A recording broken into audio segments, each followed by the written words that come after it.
get an agenda? You did. Okay, anybody else? Now, need can I an close agenda? this Everybody once fine? it goes You for need an it? agenda? Uh-huh. Okay, Dawn, how do you? Or are you in? That's it? No. But I need to, I do. Of course you do, okay. I think. Okay. And you can minimize that to. Okay. So we're rolling. Yep, Okay. that's great. Thank you, Corey. That's where it's supposed to go. On Monday. I think we're up and running. We're good. Good. Okay, tell me when we're ready to roll live. We're alive. Oh, good, great. All right, so let's see. Okay, it's 9 o'clock. All right, I'd like to call the ditch committee to order on Monday, September 30th, 2024 at 9 a.m. And we will, okay, let's see. I don't need to read it all that, do I? No. We'll just go right into item number 1, update on the USD Forest Service Community Wildfire Defense Grant Project. Rick Lind. Thank you, Barb. Yeah, Rick Lind here with EN2 Resources. I'm here today with, actually, do I see Deanne? I see Summer from EN2 Resources, but we're also expecting Deanne DiPietro here shortly from CBI. And Summer, if I can ask you to text Deanne or give her a quick call, just to make sure she's got the correct Zoom link. Appreciate that. Yes, so yeah, thanks for the opportunity to give you an update today. This update actually follows 2 meetings that we presented at last week on September 24 to the Fire Safe Council, and then on September 25 to the County Fire Safety Advisory Committee. The presentation slides that we're going to share with you here today are essentially the same as we had presented to those 2 groups last week, providing an update to those groups on where we're at and our next steps for bringing our efforts to a conclusion here over the next 4 to 5 months. Our meetings with, and I'm stalling here a little bit while we're waiting for Deanne. Our meetings to those 2 prior groups followed meetings we held with them in the spring when we were first getting started on this grant. And as you may recall, the grant was applied for about 2 years ago and then was awarded to us by TUD last year. And it essentially involves 2 main components, one being a wildfire risk mitigation plan, and then the other being a raw water draft points plan. And the presentation slides that we're going to share with you here today, there's about, I want to say a total of maybe 12 to 14 slides total. They're split about evenly between those 2 activities. Since I don't see Deanne here yet, we'll go ahead and get the slides going. We were going to ask if Summer from our staff could share her screen with the slides. Does that work for the group? Yes. Mm-hmm. All right, and if I can ask Summer to, hoping she's not on the phone right now with Deanne, hoping she can bring up those slides. Yeah, I can bring up those slides. Oh, great, thanks, Summer. So when we were awarded the work under this grant, we teamed with a firm called Conservation Biology Institute, for which this type of work, especially the wildfire risk mitigation plan, is a specific area of expertise for them. They've performed work for Sonoma County, San Luis Obispo County. They have contributed to some of the ongoing work for the giant sequoia groves there in the foothills, not far from you. And they have also performed work for a number of other entities in the state. Basically, the the division of work. And if I can ask Summer to go to the next slide. The division of work has to do with the study area that you identify here, or that we identify here as the management actions focus area. Our grant efforts are really addressing the areas that you see there of the raw water ditch system, along with the customer service areas. We can go to the next slide. The scope of the grant that that we are working on really has 5 tasks. The 2 major deliverables under the scope of work are tasks 3 and 4 that you see in bold here. The wildfire risk mitigation plan, which is the product that Conservation Biology Institute, and I'll just go to an acronym now, CBI. That's their primary deliverable that they are working on as part of this effort. And then the Wildfire Protection Draft Points Plan or Raw Water Ditch Draft Points Plan. It's another name that we commonly use, is the product that EN2 Resources is primarily focused on. The other tasks are all in support of those 2 major deliverables. Next slide, please. So I want to go ahead and I can cover the wildfire risk mitigation plan. I don't see Deanne having joined us yet. We did confirm with her on Friday, so I'm sure it's something major that's keeping her from being able to join us. So I'll go ahead and do my best at summarizing our planning activities related to that plan. Summer, next slide, please. So if you think about the efforts that we're undertaking, we're preparing these 2 major deliverables within the context of what the county recently completed with its community wildfire protection plan, which was a county-wide plan that I believe the County Office of Emergency Services took the lead in working with others on preparing. And that CWPP, as we call it, kind of provides the framework for a number of other activities that are underway in the county. One of those activities that is focused on a more specific geographic area is this grant planning effort that I'm describing today within TUD's primary customer service areas that I showed on that prior map. For the wildfire risk mitigation plan, most of our work is really focused on those topics that you see there, following the subheading of MAPS, which is looking at wildfire risk, TUD's assets, vegetation and habitat types, and potential co-benefits. We are evaluating and will be identifying recommendations for as part of the wildfire risk mitigation plan. The idea really is to identify those management actions that we're going to present to the board here in the coming months that will help reduce both the severity and also help protect TUD's critical water infrastructure assets within its customer service areas. We could go to the next slide.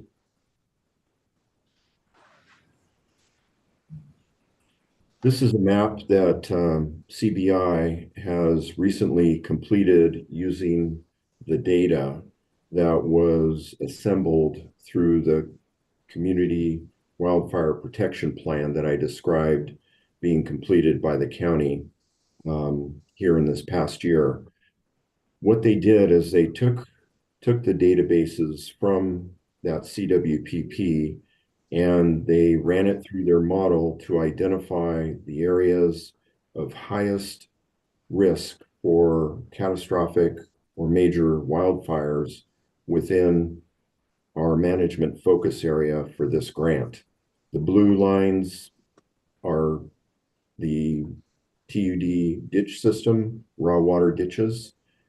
The areas identified in yellow represent the highest areas of risk for major wildfire.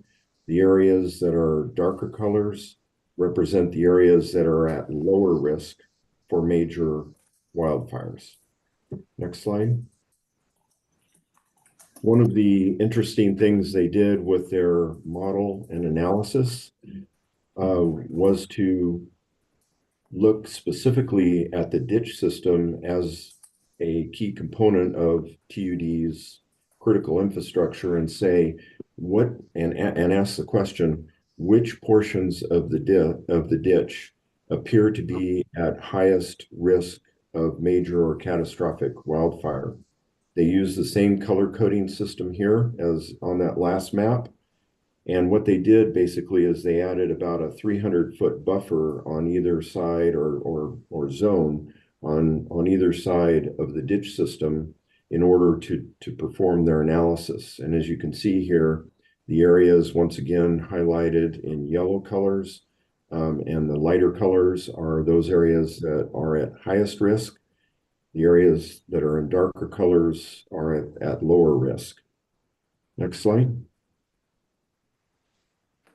So as we are working on putting together our plans and using the data that I mentioned from the CWPP and the analyses as presented in the maps that we just looked at, we are identifying those areas at highest risk of wildfire in the vicinities of TUD's priority assets or critical infrastructure, obtaining input from TUD staff and management, and identifying what areas within our overall management study area, which of those areas should we prioritize for recommendations for management actions that will reduce the risk of wildfire to TUD's infrastructure. Next slide, please. Now, in addition to just looking at risk of catastrophic wildfire events to TUD's infrastructure, we are also looking at some additional considerations that we think are important for TUD's consideration to prioritize management actions to reduce wildfire risk in its service areas. Some of these involve what we are calling co-benefits. One of those include natural resources co-benefits, where, for example, there may be certain vegetation habitat types that at the same time we're looking to reduce the risk of wildfire, we could include recommendations for management that would also produce benefits for the natural landscape. For the community co-benefits, what we're looking at there are the customer service areas and how can we identify, again, management actions that would not only help reduce the risk to TUD's water infrastructure assets themselves, but also help defend its customer service areas during a major wildfire event in our study area. And lastly, and this is something that became a very important consideration for some of the post-fire events, such as the town of Paradise, we have what we're calling our post-fire co-benefits. And that is not thinking just about, before a fire and during a fire, what's most important for making management decisions about the landscape and about TUD's facilities or infrastructure, but also thinking about TUD's ability to recover or to help avoid secondary or subsequent action or subsequent events that may result from a catastrophic wildfire. And I think one of the easiest or one of the best examples I can think of are if we have some of TUD's infrastructure facilities that are in an area that may be geologically unstable. If we have a major catastrophic wildfire go through that area that devastates, the landscape, the vegetation, the potential for, major landslide and or erosion events are a consideration that we should be thinking about in advance of the wildfire and as we develop recommendations for management actions in the vicinity of those facilities that are situated in those kinds of additional hazard areas. So how do we think about, performing those actions or making those management recommendations, in advance that will help TUD recover and restore its services following a major event? Next slide, please. What we're doing for purposes of our two plans, you may recall the two major deliverables that I identified at the beginning, is to divide our study area up into 4, what we're calling sub-planning areas. Each of these are areas that consider the ditch system, the facilities operations within TUD's customer service areas, refinements based on certain land parcels and ownerships, and lastly, input from TUD staff and management regarding what should our sub-planning areas look like. So in each of our two plans that we're preparing right now, our management actions will be subdivided into these 4 areas with different levels of priorities. Next slide.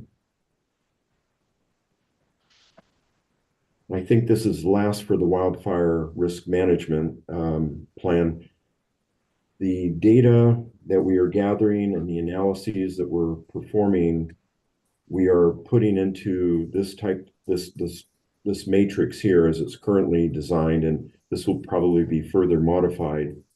But this will be a tool that we are going to use to work with TUD staff and management and ultimately present to the board for consideration and the board's final decisions on priority for what are the major considerations that we should be thinking about for developing a final list of priorities for implementation of the management actions that we recommend in our two plans. Next slide.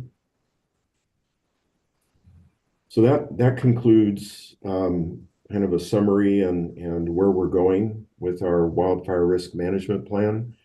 I don't know if we want to break here, and I would try to answer questions that may come up, or we can go ahead and push forward with the raw water ditch plan. Melissa, we got a question.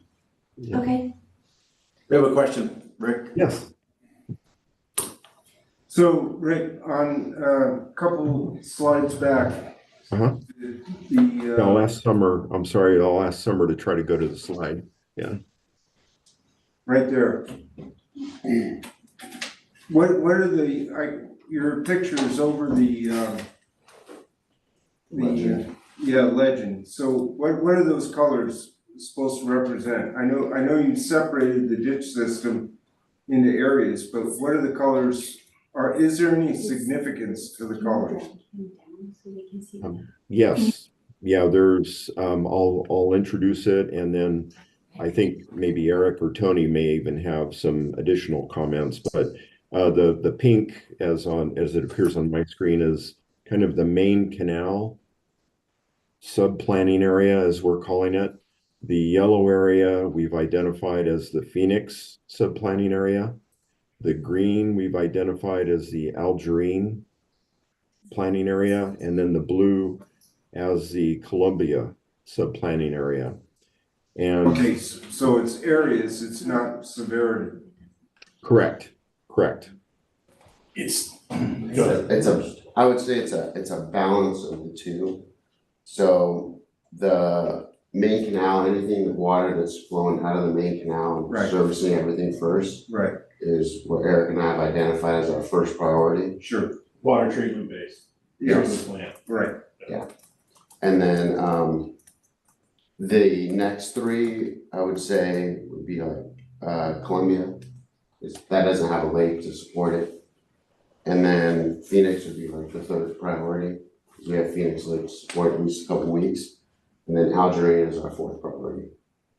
So they're kind of prioritized by color, but also by treatment plant, pumps, hydros, and pressure zones that manage those areas. That's why you see a little bit of the pink going into the yellow and the pink going into the blue. Yeah. So that's kind of a pressure zone right there that's managed by the water from either the main canal. Yeah, it'd be mostly the main canal. Okay, great, thank you. I have a request. So, Can you put numbers in those colors? Because I really see two colors, maybe. Yes. Two colors. So that doesn't help me at all. I'm with you, Don. Yeah, my work associates here, we have that similar discussion often. So yes, we can definitely add numbers to identify. And then I would only add that within each of these 4 areas that are going to be prioritized, there will be priorities within each of those as well. And, in terms of pursuing follow-up grant funding and actions, we may, TUD may end up picking different areas or priorities within each of these areas to move forward with. So we're trying to provide some level of specific planning priorities, but also recognizing that within maybe all 4 areas, there may be very high priority actions. I'll stop there. Well, I would like to tag on to what you're saying right there, is that in each one of those areas, I believe, but staff know a lot better than I believe we have some wooden flumes, small, and so that's big priority. And then I think we have some important agriculture entities also, probably mostly on the Algerine, I think, but.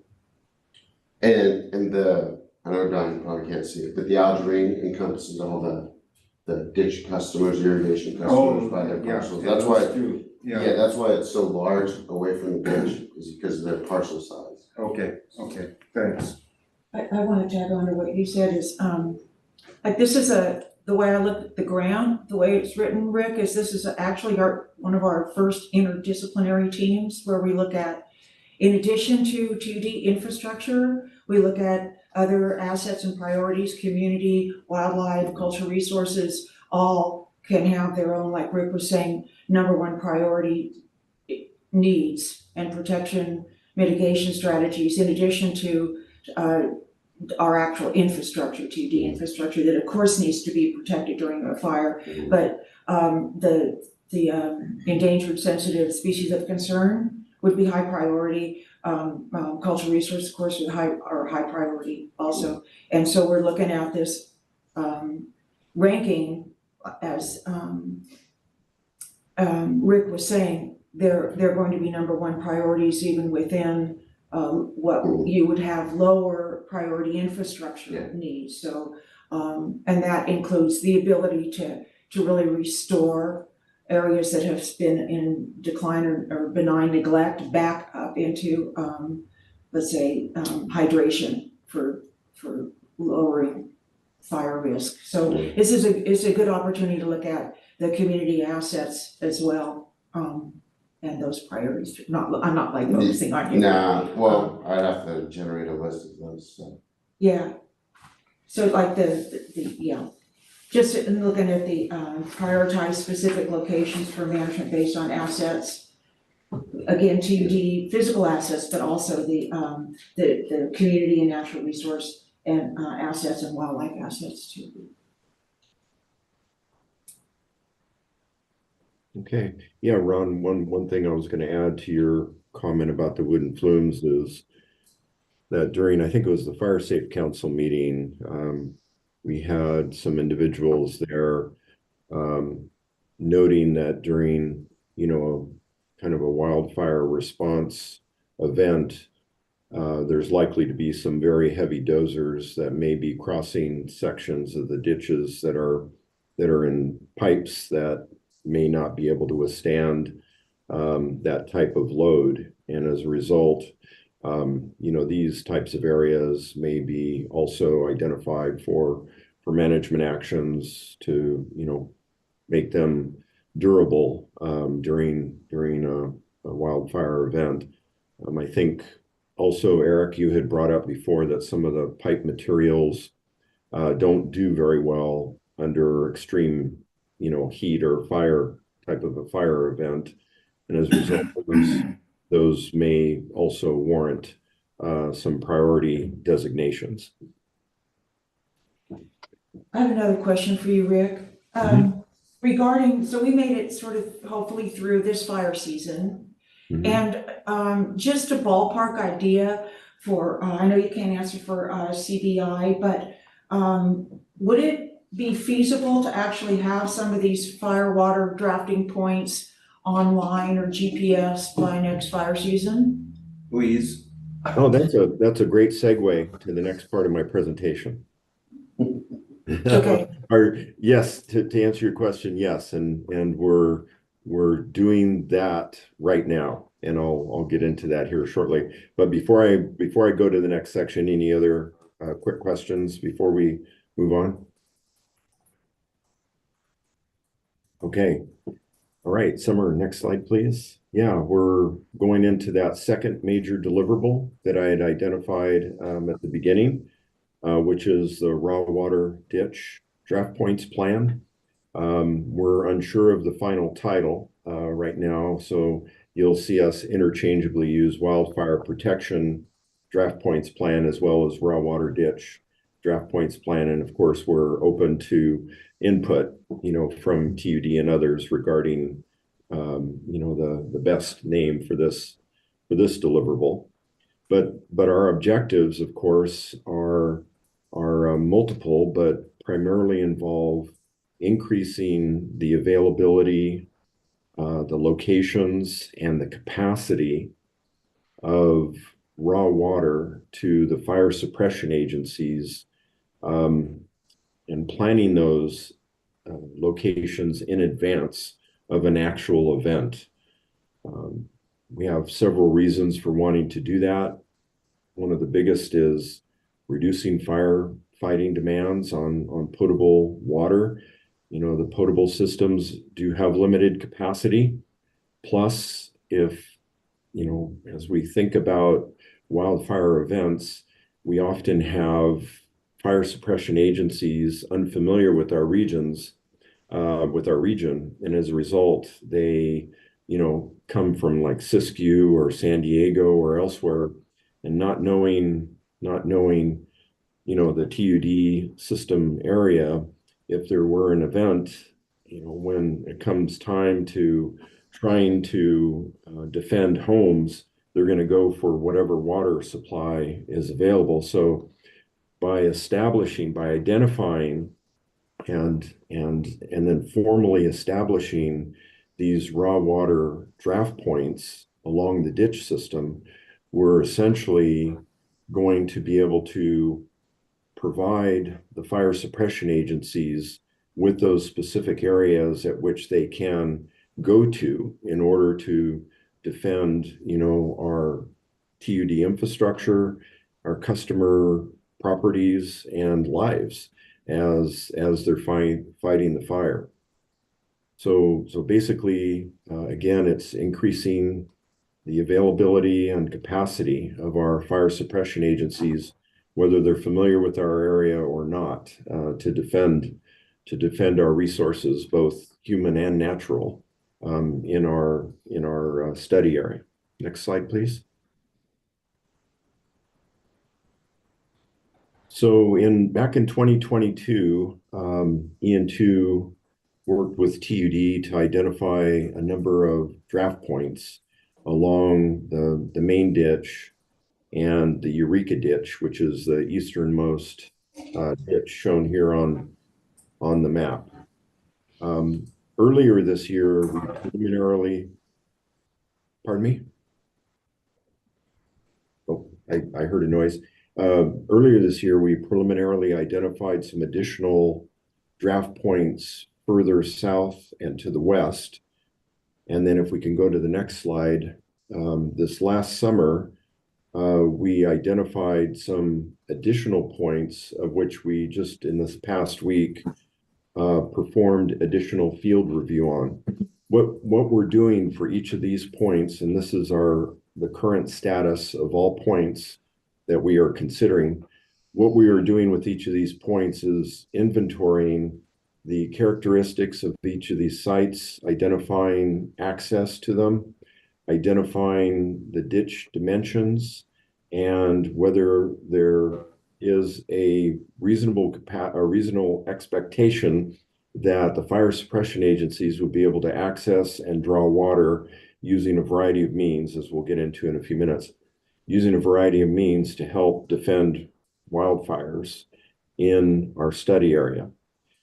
The crosshatched areas that you see there in gray, kind of a gray back, is the delineation of TUD's customer service areas, based on its water service for treated potable systems. I think I got that right. Is that right, Eric? Yeah. Okay. So one of the characteristics that we're gathering for each of these points, Barbara, is our GPS points. And what we will be doing is putting together what we're calling a map book or a guidebook that will divide these draft points up into the same planning areas, the same 4 planning areas that we identified earlier in the wildfire risk mitigation plan section, of which there will be maps and basic statistics and information for fire suppression agencies to use to know that if a wildfire event is occurring in the vicinity of one of these draft points, they can look in this map book, if you will, and see what type of facility is there. And when I say facility, I'm referring to either a dry hydrant or a wet hydrant, or maybe nothing, that they'll just have to use one of their, standard pump systems to use to draw water from the ditch. Next slide, please.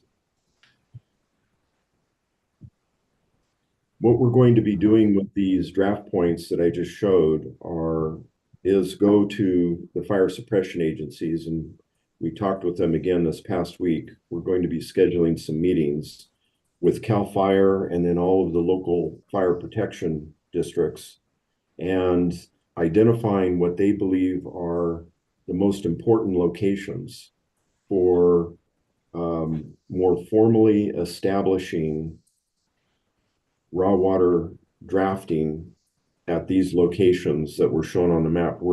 We are not anticipating that there would be a formal draft point at each of the dots on the map that I just showed, but using these criteria here, plus the additional considerations that the fire suppression agencies have, we'll be getting a priority list together from which we'll then say, at these locations, we are going to work with TD to formally make these locations where the fire suppression agencies can work with TUD to do certain improvements. For example, create maybe a gravel turnaround area, install, again, dry hydrants or install wet hydrants, and make them a reliable point to draw water during a major wildfire event. Next slide, please. Once we have prioritized those recommended sites, we will be those sites to the board for formal adoption or modification. The board itself may have ideas on areas that it thinks, there should be additional priorities or certain priorities should be changed. And from that final set of priorities, we will then look to begin working with the fire suppression agencies and the County Office of Emergency Services to pursue additional grant funding to actually upgrade those final draft points and make them formal points that TUD and the fire suppression agencies and OES and others know they can rely on during a major wildfire event. Next slide. To finish things up, I think I've already described our remaining tasks. I think pretty much for both. Our timeline is that over the next couple of months, we'll be writing up the draft plans, working with TUD staff on the recommended management actions, consulting with the fire suppression agencies on those actions. And then we envision having a workshop with the TUD management staff and the public during an appropriately notified or noticed workshop, and presenting the recommendations, gaining additional input from the board, and then working towards preparing our final draft and final plans for each of these major deliverables under the grant. And I think that concludes our slide set for today.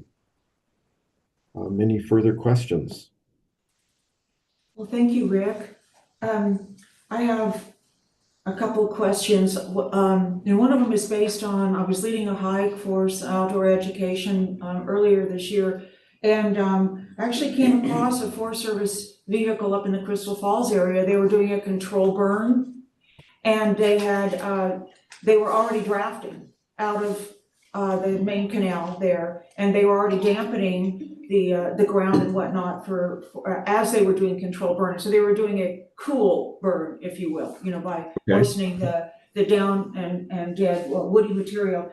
And I took a few photos of that. I was really impressed about that. But as we get closer to a product that's mappable, I would like to see, and this is it for us and the board, to adopt, or TUD or this board, this committee, to recommend that we develop memorandums of agreement with CAL FIRE and our local OES to use, wherever feasible, these fire water drafting points as priority water for fire suppression versus using our treated water. So if they're standing in front of one or two, hydrant and the raw, to use the raw.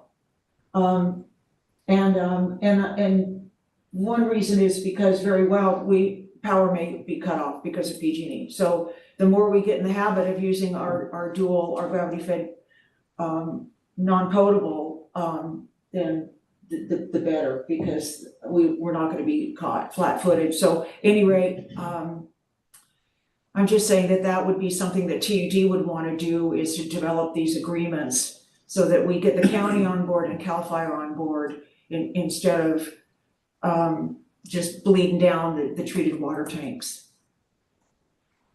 Agreed. Yes, definitely one of the major objectives I know for TUD as part of the draft points plan is to get more, not more attention, what's the right word for it? Get more, the more formal recognition that TUD is looking to the fire suppression agencies, to encourage the use of the raw water. Of course, during a catastrophic event, they're going to go for whatever, right? It happens, and they just have to do that to protect life and property. But yes. So the Forest Service actually was also brought up at last Wednesday's meeting at the County Fire Safety Advisory Committee. And we have not yet, it's a little bit ironic, but this is a U.S. Forest Service grant, and we have not yet consulted formally with the local Forest Service representatives, and we need to do that. So I will, that's on my list, Barbara. Okay, I'll send you some photos because they're already using it. Yes, Okay. definitely. Thank you. Ron's got a question or comment. So, I think the, talking point for what you are trying to accomplish with CAL FIRE and the fire, departments is just the simple fact that every year we have to go through the PG&E outage, which is 1 week long. And the reason why it's 1 week long is because that's just about damn near all the water we've got in the tanks. So it needs to be really emphatically pounded into their head that they go for the raw water always first, and only in most dire circumstances go for the treated water. And it's not because we're trying to save money or any of that other stuff. It's because if we get ourselves in a bind, we're gonna have a bunch of empty tanks and no drinking water. So that's the sales point in my view. The other thing that I wanted to ask was, how did those drafting points get picked? Who picked them and how did they get picked? Yeah. Oh, yeah, Eric, did you want to? Yeah. Go ahead. Axis, Perfect. where you could get a fire apparatus, a water tender, and still get other vehicles through the area in case there's an evacuation going on. They can get turned around, head a different direction. Perfect. I was hoping it was you and or the fire departments that were the ones making the choices, because the one that Twain Hart put in is phenomenal. I mean, it's a dry hydrant, it doesn't matter. They got rigged so that you just roll in a pump and they can fill up a tank truck in, I don't know, only a couple, 3 minutes and it's out of there. And then the next one, fill it up, it's out of there. Yep. And so that's great. I'm glad that you're the one that was picking them out. So I know it will work. To tag team on that, were the dry hydrants identified, like at San Diego Reservoir? Were the reservoirs identified also? Some of them were that have decent access where we're not gonna run somebody over. You know, we're trying to think about like, okay, is it busy this time of year? Is there a lot of students running around? Yeah, Can you even get a vehicle yeah, there, like the O'Neill? No. Because you Yeah. can't even get a vehicle to that. You have to walk into it. Yeah. So we were doing our best, like we pulled one of those, I think it's 33, so that's cords. So we need to pull that because where the dot is, Mhm. you can't drive over there. And the sewer water, if they wanna dip out over the helicopter, go right ahead. yeah, okay, I got you. Yeah, good, thanks, Rick, that's helpful. Yeah, Do one you thing have I was going, spots that would be, where you have, the ditches at a point where it's not accessible to the road, access for the trucks to get to, but that you could actually pull water, you put it into a container of some sort so that you've got the Yeah. volume and then run a line down that they could just access their We're trucks talking do? about that a bit, whether it's like a half of an open top tank that also feeds a hydrant. So a helicopter could come dip out of it, or a fire truck water tender could pull off of a hydrant.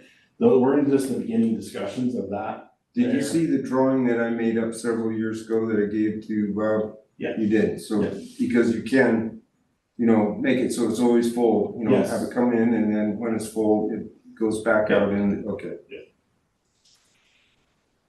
And not to get in the weeds, but the place behind the Tractor Supply, where you could, the old treatment plant, Mm-hmm. And the ditch goes behind, is it Enterprise Auto, used to be the dog Yeah. bar? Those places seem really good to pump and go, and then you can just go do a loop around Peaceful Valley. I mean, you Yeah. don't even have to back up. Were those areas like? That, I didn't do those ones, if I remember right. Whereabouts would they be on that? So, My only thing about that is when it's solid smoke, like fog, yeah, that would be an amazing Yeah. safety zone. those there. are spots I can definitely look at, cause Yeah. the treatment plant's not a great access, but on the Peaceful Valley side, we could definitely do something over there. Yeah, and it's open Yep. ditch on that Peaceful Valley side, yeah. Well, again, thank you, Rick. Any other, questions on this? Rick, is it easy enough on this to add existing raw water hydrants? Yes. Yes, So I we- think there's 11 or 12 out there already. yeah, that makes sense to add it to this map. Yeah, and include it, and some of those may need upgrading. I'm not sure if they've been, been inspected lately, Eric. What do you mean inspected? Just evaluated for stoutness, for reliability, for drawing water. But yeah, they're all inspected yearly. Okay, that's what I was Yeah. asking. Then they'd all be GPS on one overlay and accessible for the county, Yeah. any crew that came in. We talked with Dory a little bit about that and getting all this on the county GIS map and marked when we're where we need to be. Plus, and I think the existing hydrants now too, especially. They want it. Has anybody checked, with the, fire departments themselves, cause they have that on the dash somehow? Yeah, we've had a few meetings with them, and then like Rick said, we're gonna be scheduling some more to Perfect. we really wanna use their guidance to drill down where we go with this. Right, Mhm. What they would really, really like to see. They're the firefighters. So that's, we're hoping in the fall, when it quiets down, we can get them in a room and perfect. really start going over this more. So once we drill down, then that would give us the gap between our desired condition and where we are now, in that gap that's where we wanna go after the money to close that gap. Correct. And so by drilling down, we'll be able to see we're gonna need, what we've always talked about informally, but now we've got the data. And then I think that one of the best things on this is that we have then established through agreements with our county folks, and we've established this to our community, that we value this beneficial use of raw water in accordance to the state's beneficial uses guidelines, so that this is a bona fide use of water for our county, that I would think trumps having to send it somewhere else. So it really does establish a baseline of value to other PG&E too, that we value this water when there's an outage, and so we're gonna use it to reduce post-fire recovery costs and save on potable where we can. So I think it sends an amazing message to the state as well. Great. Okay, All right, well, thank you all very much for your time this morning. We appreciate the input as well as the opportunity to catch up with you guys. so hopefully we'll have something in place by next summer.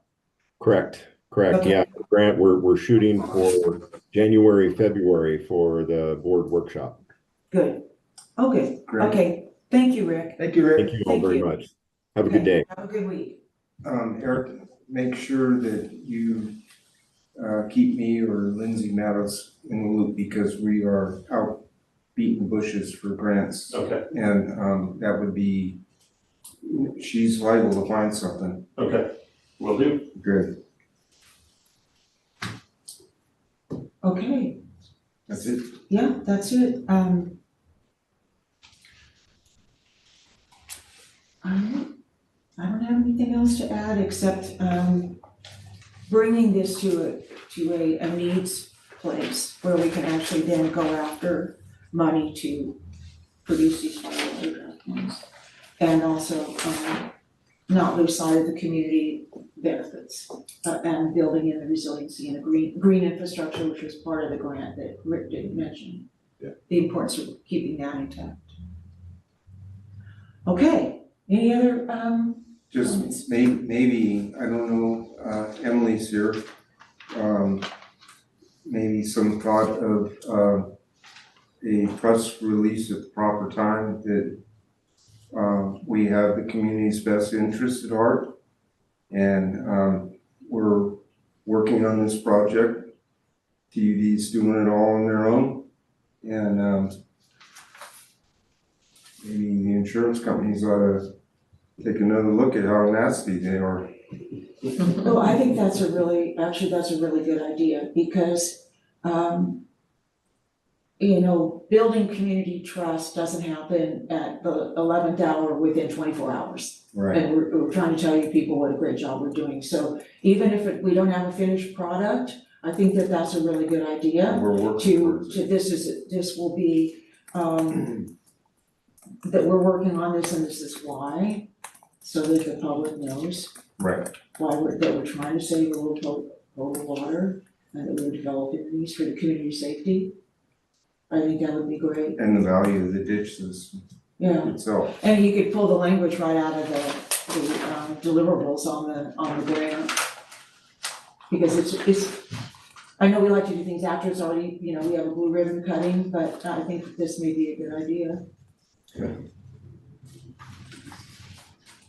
Okay, yeah, that's good, where we are in the wildfire defense. Okay, all right. All right, so I'll move on to the next item. Thank you, Carolyn, for the, this will be the information on the cost breakdown of raw water delivery. Yes. Sorry, this is the first time I've tried to share screen in this conference room, so. And thank you in advance. You'll enjoy this process. Yeah. You'd be the same, Carolyn, but Yes, no, no, Are you on Zoom? I'm on irritating. Okay. oh, we might have to do it. Melissa, you've got I wanna do company. it maybe in a lot. Yeah, sorry, I think anybody that needs a was- break. Do you want us to go on and play this little video and all this while you get Oh, up sure. and running? It's up to you. It doesn't matter to me, I think I can. Oh, okay. Pretty quickly, but.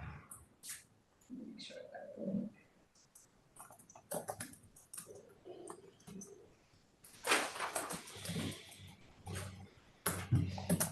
Or you can if you want, it might take me a second. What, just out of curiosity, Tony, what part do you play in this jigsaw puzzle? What part? Of Which the puzzle? raw- Yeah, which puzzles? I got a lot of them. I'll bet, The raw water defense. yeah, that and also the firewater draft points. So I've been doing a lot of the mapping and the data collection on Okay, it, so, great. yeah, so that's probably, the greatest extent that I've done so far. Well, Next one, the prioritization with Eric, we'll probably sit down. And we did a little bit of it last week, but we'll probably, once they start getting, I'm sure you'll be meeting with the CAL FIRE and all the Yeah, fire. eventually, I think so. Did the Zoom. once we're setting up the priorities. Good. It's in. Do you have a copy of the wildfire defense grant? Of the actual grant, no, I haven't actually read. Okay, maybe I'll send you that. Yeah. And the reason is because sometimes we get it in our own heads, where we want it to go. And we don't look at the original deliverables of the actual grant. Yeah. That's what happened with the Phoenix Restoration Grant. And it's human nature, they just sort of drift where we wanna take them, so but I'll send you so you see the intent. Yeah, if you could, Okay. please, sure. Thinking, sorry, Did- almost there. Take your time, No Just got pressure, like- no pressure. 10 people looking at it. I was gonna say Can we Barbara move? and Ron. I was gonna say Can we move stuff? we've done a couple I do of mine. press releases on this grant I and can do my section, deliverables, number so 4, maybe if we you can want. send those to you, the ones we've already. Thought we were getting that ready. issued, How and you did can take a look I at it. not see that? Well, I don't know, it's been a little bit, Just because it's been, but, we can send them to you, and if you think we missed anything, or we could just do an update, then we're happy to do that. But Yeah, please if you'd do, like to see Yeah. what we've already issued, I'm we sorry. can get Yeah, those to you. please do. Okay. We could just watch the movie. You wanna do that? Right I can pull that up. Okay. That way, you don't get caught in the middle of what you, yeah, okay. I mean, it probably doesn't matter, but So are we going on number 3? Or are we gonna? How's it going, Yeah, I'm Carolyn? almost, I think I'm almost there. You gotta create. It's a new connecting, one. okay. Okay, Yeah, cause we don't wanna jump in if she's Yeah. just about loaded. okay, yeah. Okay, I'm here. Sorry. Yeah. And Tony, you're also the Historic Properties Management Plan Coordinator too. yeah, I think that comment you made on community assets. Mm-hmm. Yeah. Yeah, well, Back these then. are like moving goalposts. Yeah. Because it's easy just to look at, the assets that you know about, but then you go, oh, There's there's a nesting, great gray, okay. Makes it a little, pretty much everybody's used to multiple resources. Yeah, The screen's a little bit of a different one, isn't it? What do they say? It's kind of a denim. Does look like nice jeans.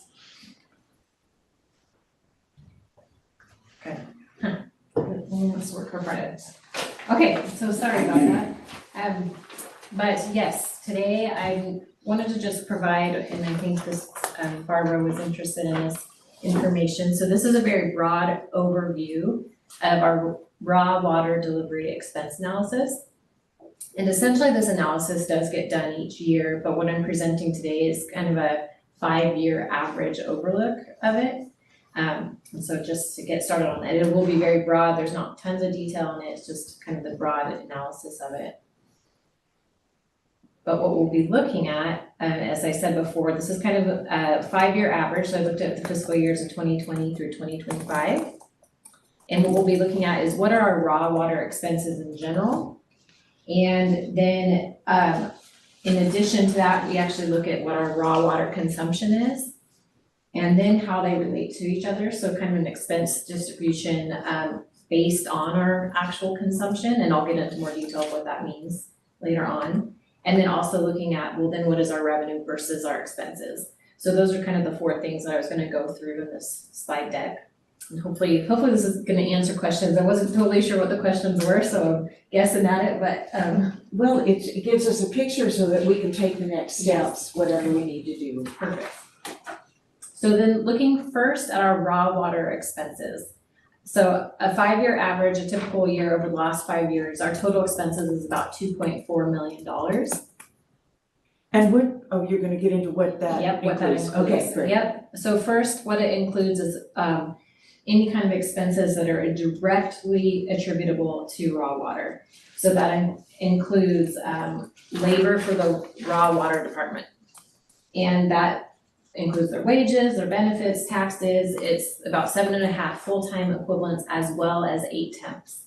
So over the last 5 years, this is the average, about $941,000 for that direct labor associated with raw water delivery. And then there's non-labor costs. So that includes supplies, tools, equipment, services, repairs, utilities, fees, and permits that are directly attributable to raw water. And then CIP, so average has been about $402,000 a year, and that's, as you know, CIP projects directly related to raw water as well. And then after those direct costs, there's indirect costs, and that's essentially overhead. So, these are costs of the district, they're not directly attributable to them, but they still, raw water benefits from them. So they're considered indirect, they benefit raw water, it's basically our internal service costs that get attributed based on a percentage basis. If we did this for every department, we would use that same percentage basis.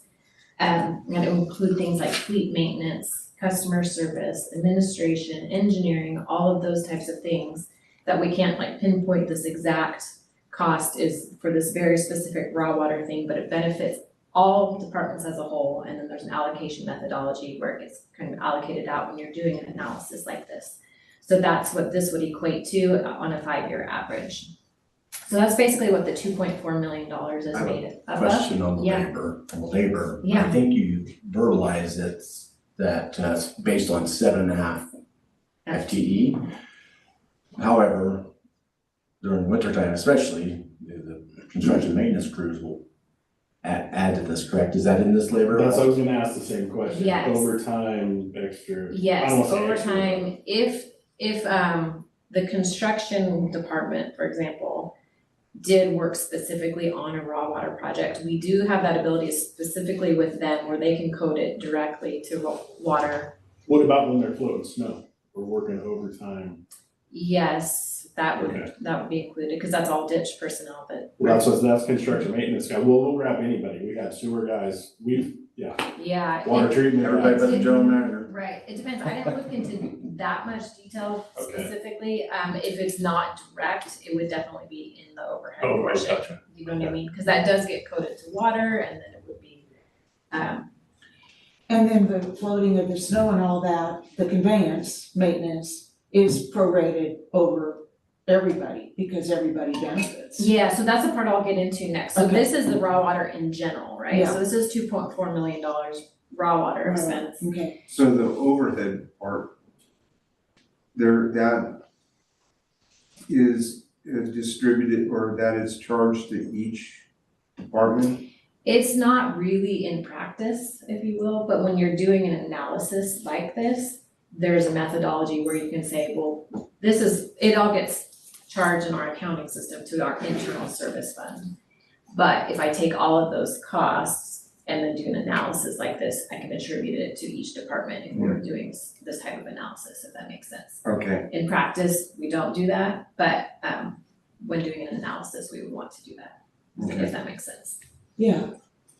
No, this is really fascinating because I'm learning about, your approach to the question you would ask all your data, which is, okay, okay, data. Right. This is good. Okay, so then after accumulating what those total expenses are for raw water, which is 2.4 million, I then go and look at consumption. So our total raw water consumption in an average year over 5 years is 6,141 acre feet. Of that consumption, and this is based on what we bill out to all our various different customers. Our raw water customers are consuming 2,495 acre feet. Our treated water customers are consuming 3,645 acre feet. So 41% raw, 59% treated. So now, do you split the non-consumptive benefit from just conveyance, which includes environmental benefit and paying the ditch, wetting the ditch? This is based on actual metered consumption, if that Okay. makes sense, because I don't have a real good way to collect probably that other type of information. So this comes out of our billing system Okay, and is basically, this is what's gone through treated water customers, this is what's gone through raw, or what we Okay. billed them for. Well, and just the other formulas that I've seen in other agencies, Yeah. even in Southern California, they do have an environmental benefit. Actually, California has, which is like 1/3 of our water goes, evaporation or tree Yeah. uptake, all Yeah. that. Environmental, boom, there it is. They don't call it loss. right, They just say, yeah, they allow for environmental benefit. yeah, and in Which a is more interesting. formal Prop 218 process, that probably would happen, but just for this basic analysis, I would factor that in. Okay. So with that percentage, you can see just on the pie chart, the raw consumption versus the treated consumption. And then you take those same percentages and you would say of that 2.4 million, the expenses that would be attributable to raw water versus treated water, if you use that same percentage, 964,000 would be raw, 1.4 million would be treated, if you use those same percentages. And so again, you would almost break your expenses, that's the methodology you can use based on consumption, is that your expenses For raw, again, your pie chart would look the same. So, if you were to use that same methodology of consumption base. So, and that's what it would look like at the average of over 5 years. So then what looks beyond that and what you hope for is that what we're actually recovering in revenue is gonna have that same pie chart breakdown, if that makes sense, between raw water customers and treated customers. And so it's kind of comparing your distributed expenses, that 41% and 59%, those are the expenses, 964,000, 1.4 million, to the total 2.4 million. And you would hope that you would have your revenue recovery between those two types of customers associated with these costs be about the same. Right now, it's a little short, so this is what our pie chart looks like currently. So over that 5-year average, what we've collected from raw water customers is about 720,000. So it's not quite at that same percentage level, and treated is a little higher, is higher than the 1.4, so that's at about 70%. So that's my very broad overview. I think this is great, and I think that there's going to be some, it's not exactly an equivalent when you factor in the fact that treated water gets used here, it goes to our plant, and it gets dispersed into the environment. And the raw water goes to places that it's not an equivalent in terms of use, because just a lot of that just goes to hydrating landscape for just because it's irrigation water. So irrigation water is a little more sloppy than when it's coming out of your faucet. Right. So and with the treated water graph, back to that graph. Yeah. When you look at, that includes the cost of treatment. This is just looking at raw water costs, so there's no treated water costs in this analysis itself. Okay. So, because first we come up with that cost of what does it cost for the raw water delivery, and that's the 2.4 million. And so what's included in the raw water delivery? Because remember we had a slide presentation on, and there was, I don't know, some kind of impoundment, and we go, well, is that conveyance? What bailiwick does that fall in? Yeah. And it seemed like it was, well, yeah, no, this reservoir is for raw, but this one over here is for treated. It just seemed like there was very interesting justification for all these assets and how they were divided up. And but yet the maintenance of those assets goes into the cost of raw or treated water. Is that right? Yeah, I mean, this is Kurt's budget. This is fairly specific to ditches and as far as the actual direct costs. That makes sense. So I haven't looked into tons and tons of detail, because this is over 5 years, the analysis has been done. So I just grabbed his total budget, if you will, which really is fairly specific to ditches. It's the one that's specific to its own. Yeah. It doesn't encompass anything else like other departments. Yeah.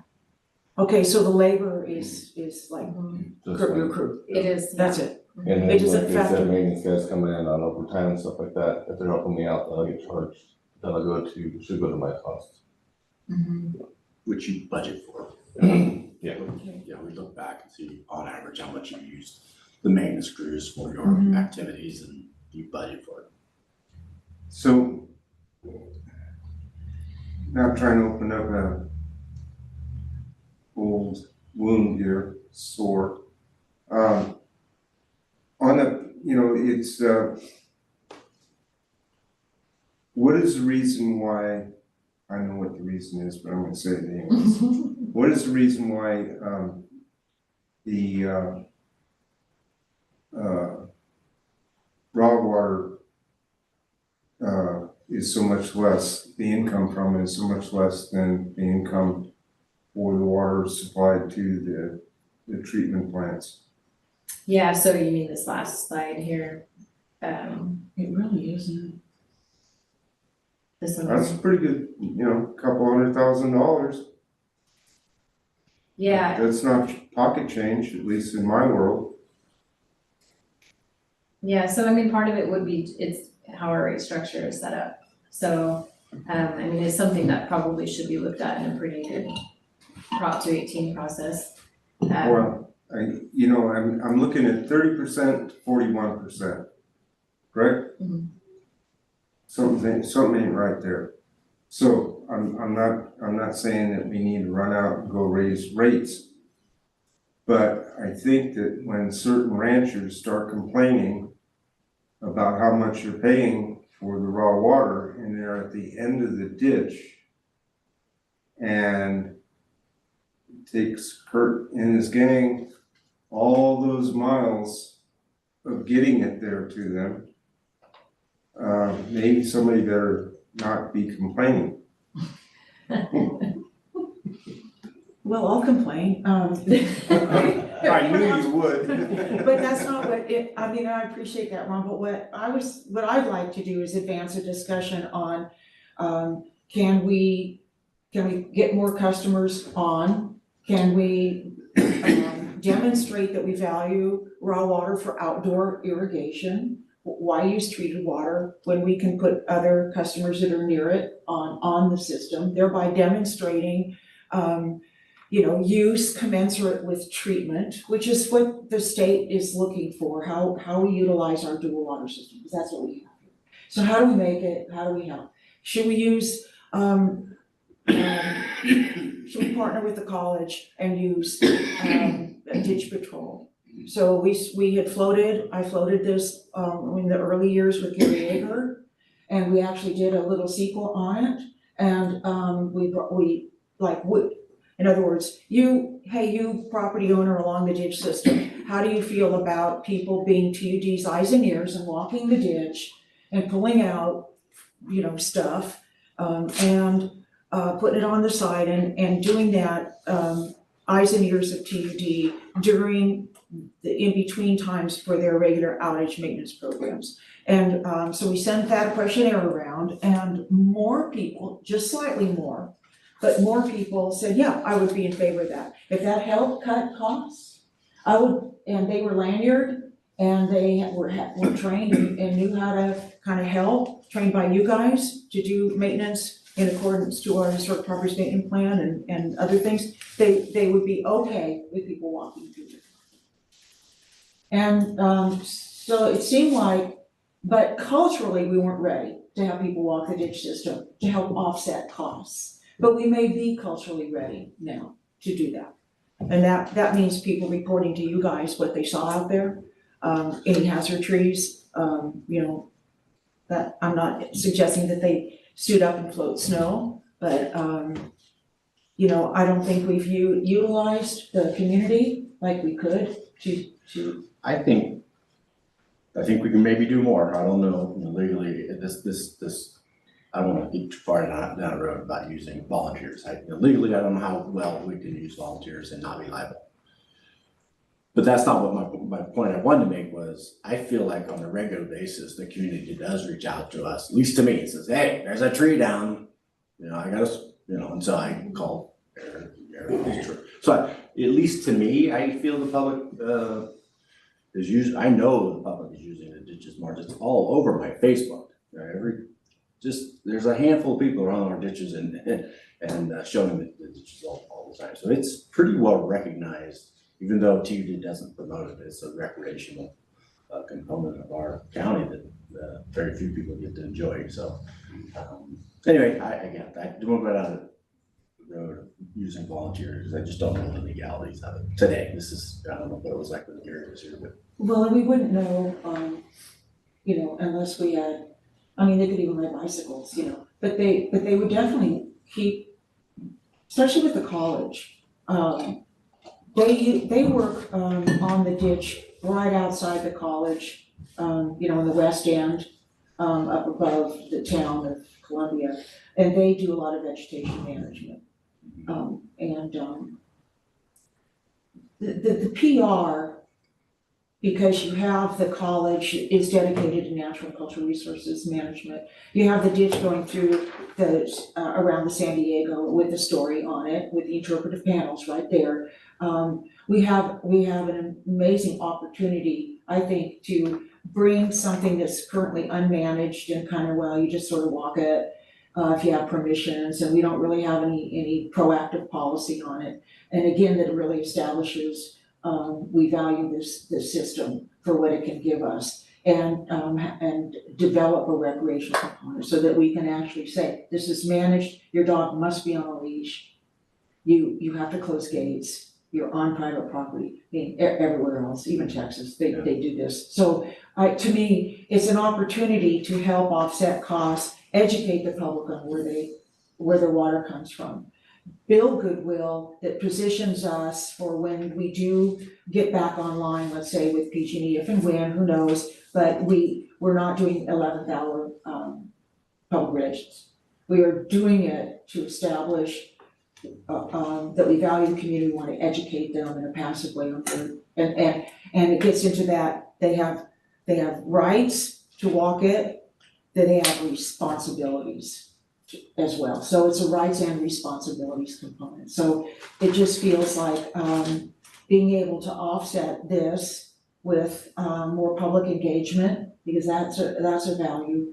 The price tag on the raw water that's delivered to my place that has environmental benefit has not even been calculated, has not even been factored into this. And From a financial standpoint, yeah. how do you do that? I don't know how, but you can if you're gonna sue or something like that. Like, for an example, there was somebody on Figueroa Road was cutting oak trees and got over to somebody else's property, cut 50 trees, and that person sued, and they valued those oaks at a certain climate mitigation, oxygen, soil moisture, I don't know how they did it, but they calculated per tree, and it kind of wiped him out. So they can calculate the environmental services, the ecological services that a system is producing. So the ditch system mitigates climate because it's cooler, and there's a closed canopy, and it has a vegetation matrix. It's very unique, and it provides a green belt. All that the right person can put a monetary value to it. Okay, so I get the value, so at least you say you can sense there's a way to come up with a value. Mm-hmm. But who's gonna pay for that? That's a cost to the ratepayers, Mm-hmm. right? So who's gonna pay for that cost? Well, what we may want to do, I mean, as far as I know, the whole community benefits. So what do you put a value on stormwater? Diversion? We've never put a value on that, and yet that's a service that we provide for the whole community. In a huge rain and storm event, we're out there taking care of that water on behalf of everybody. Right, just as PG did before the county did before us, right? Yeah, and so now, In other words, we're not operating any differently, right? Are we? I mean, we don't. well, you're talking about an environmental benefit and who pays for that. So my question is, well, who pays for stormwater diversion, stormwater benefit? Right now, I With guess. the whole, so these are ecological benefits that, there's been a lot of studies on how to value those, how to put a price tag on those. But in the meantime, the whole state of California basically says, we allow a whole lot of water to go into the delta or stay in the snowpack or do all this ecological services on behalf of the people. And I don't recall that they say who pays for it, except that, it just makes good sense. It's a benefit. It's part of our mission. And everybody benefits from it. And so the maintenance of it is something that we do because everybody benefits. We don't give all the property owners where we could have flooded, but Phoenix Ditch is shunting it back over to the Stanislaus and intercepting it so Lower Sagamore doesn't flood. We don't send Lower Sagamore a bill. Well, it's a commodity, but it's also a non-commodity, that thing. And that's what, so what I'm interested in is looking at, okay, how do we use volunteers? How do we manage it? Do managed recreation on it? And how do we improve the water quality on it? And how do we signal to the county that we're really stepping up, to our responsibilities to take care of this asset? Gets back to, that the ditch has, got it, I think, needs the respect it's due as this incredible workhorse in our county. And then in terms of stormwater, which we haven't even discussed, is, I'll just show video, but we don't have to discuss it. So that's where I would like to take this. For right now, for personally speaking, for me, when I look at a treated water bill, and I look at my water bill, and I pay $50 a month, so that's $100 in the billing cycle, and I compare that to somebody who's getting treated water a month for 2 months for more than $100. I don't know what an average person's, because I'm not a treated water customer, but maybe you can answer me. And I look, and they have drinkable water, potable, drinkable water. And mine is not. Of And course not, it's in the dirt. yes, but over time, it's what I think this is an opportunity to look at this and say, how can we use volunteers to improve the water quality of this system? And how can we develop policies that we can enforce in concert with the county compliance to make sure that the citizens that this water travels through their property are good stewards of this water. I think, I see the value of what you're talking about, but I start thinking of it from on how to implement something like that, let's put it that way. Who sitting at this table has time to herd and overlook volunteers or put together a volunteer group? I think that it's a shame that the Ellisons are no longer here, because they would have done it. But they were very, very unique. That's it. In order to make your plan work, which I'm not saying it's bad, it's a great idea, but it's gonna take a volunteer to find volunteers, and then for that volunteer to work with on a limited basis, because these guys got a job to do. They can't be hurting the volunteer group to any great extent. I think that's the first thing we gotta overcome, is who's gonna be that lead volunteer that's gonna go out and find that group that's gonna do that. I hear what you're saying, and there's kind of an older cultural thinking in all public agencies, and we're a public agency, that goes, hey, that's great, but I got a job to do. I don't have time for volunteers. But our default position is we're not really in the business to look at ways we can use the public and make it part of our job description to offset costs and help. Theoretically, and as I've experienced this, yes, you are hurting volunteers, but you get some good self-starters that report in, report out, check in, check out, here's what I found, here's the location.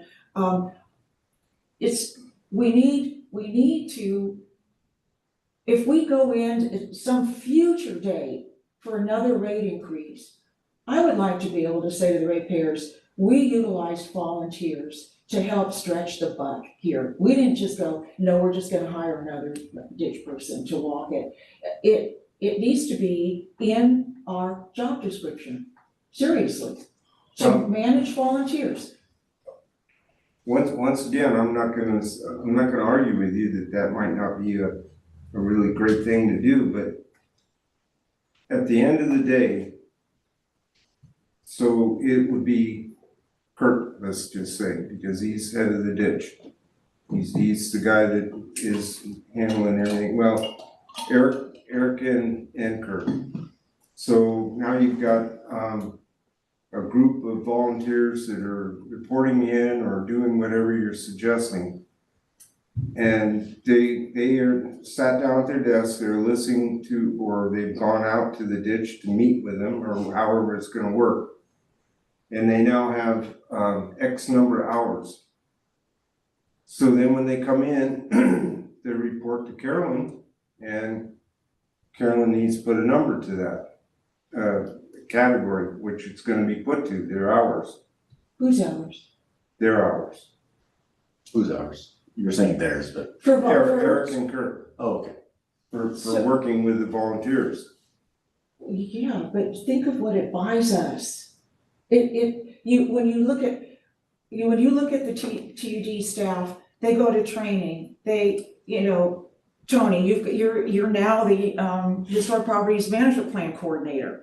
This is what public agencies do. They look for opportunities to involve the public, because when we need the public because we're gonna raise a rate increase, or we're gonna purchase some huge asset, or we've got water, we run out of water. It just pays in the long run, that's all, and we can argue outside here. But I think we're getting in the weeds in terms of how are you gonna keep track of your hours? The only thing I would think is how many hours are reported to you that the ditch volunteers have saved you.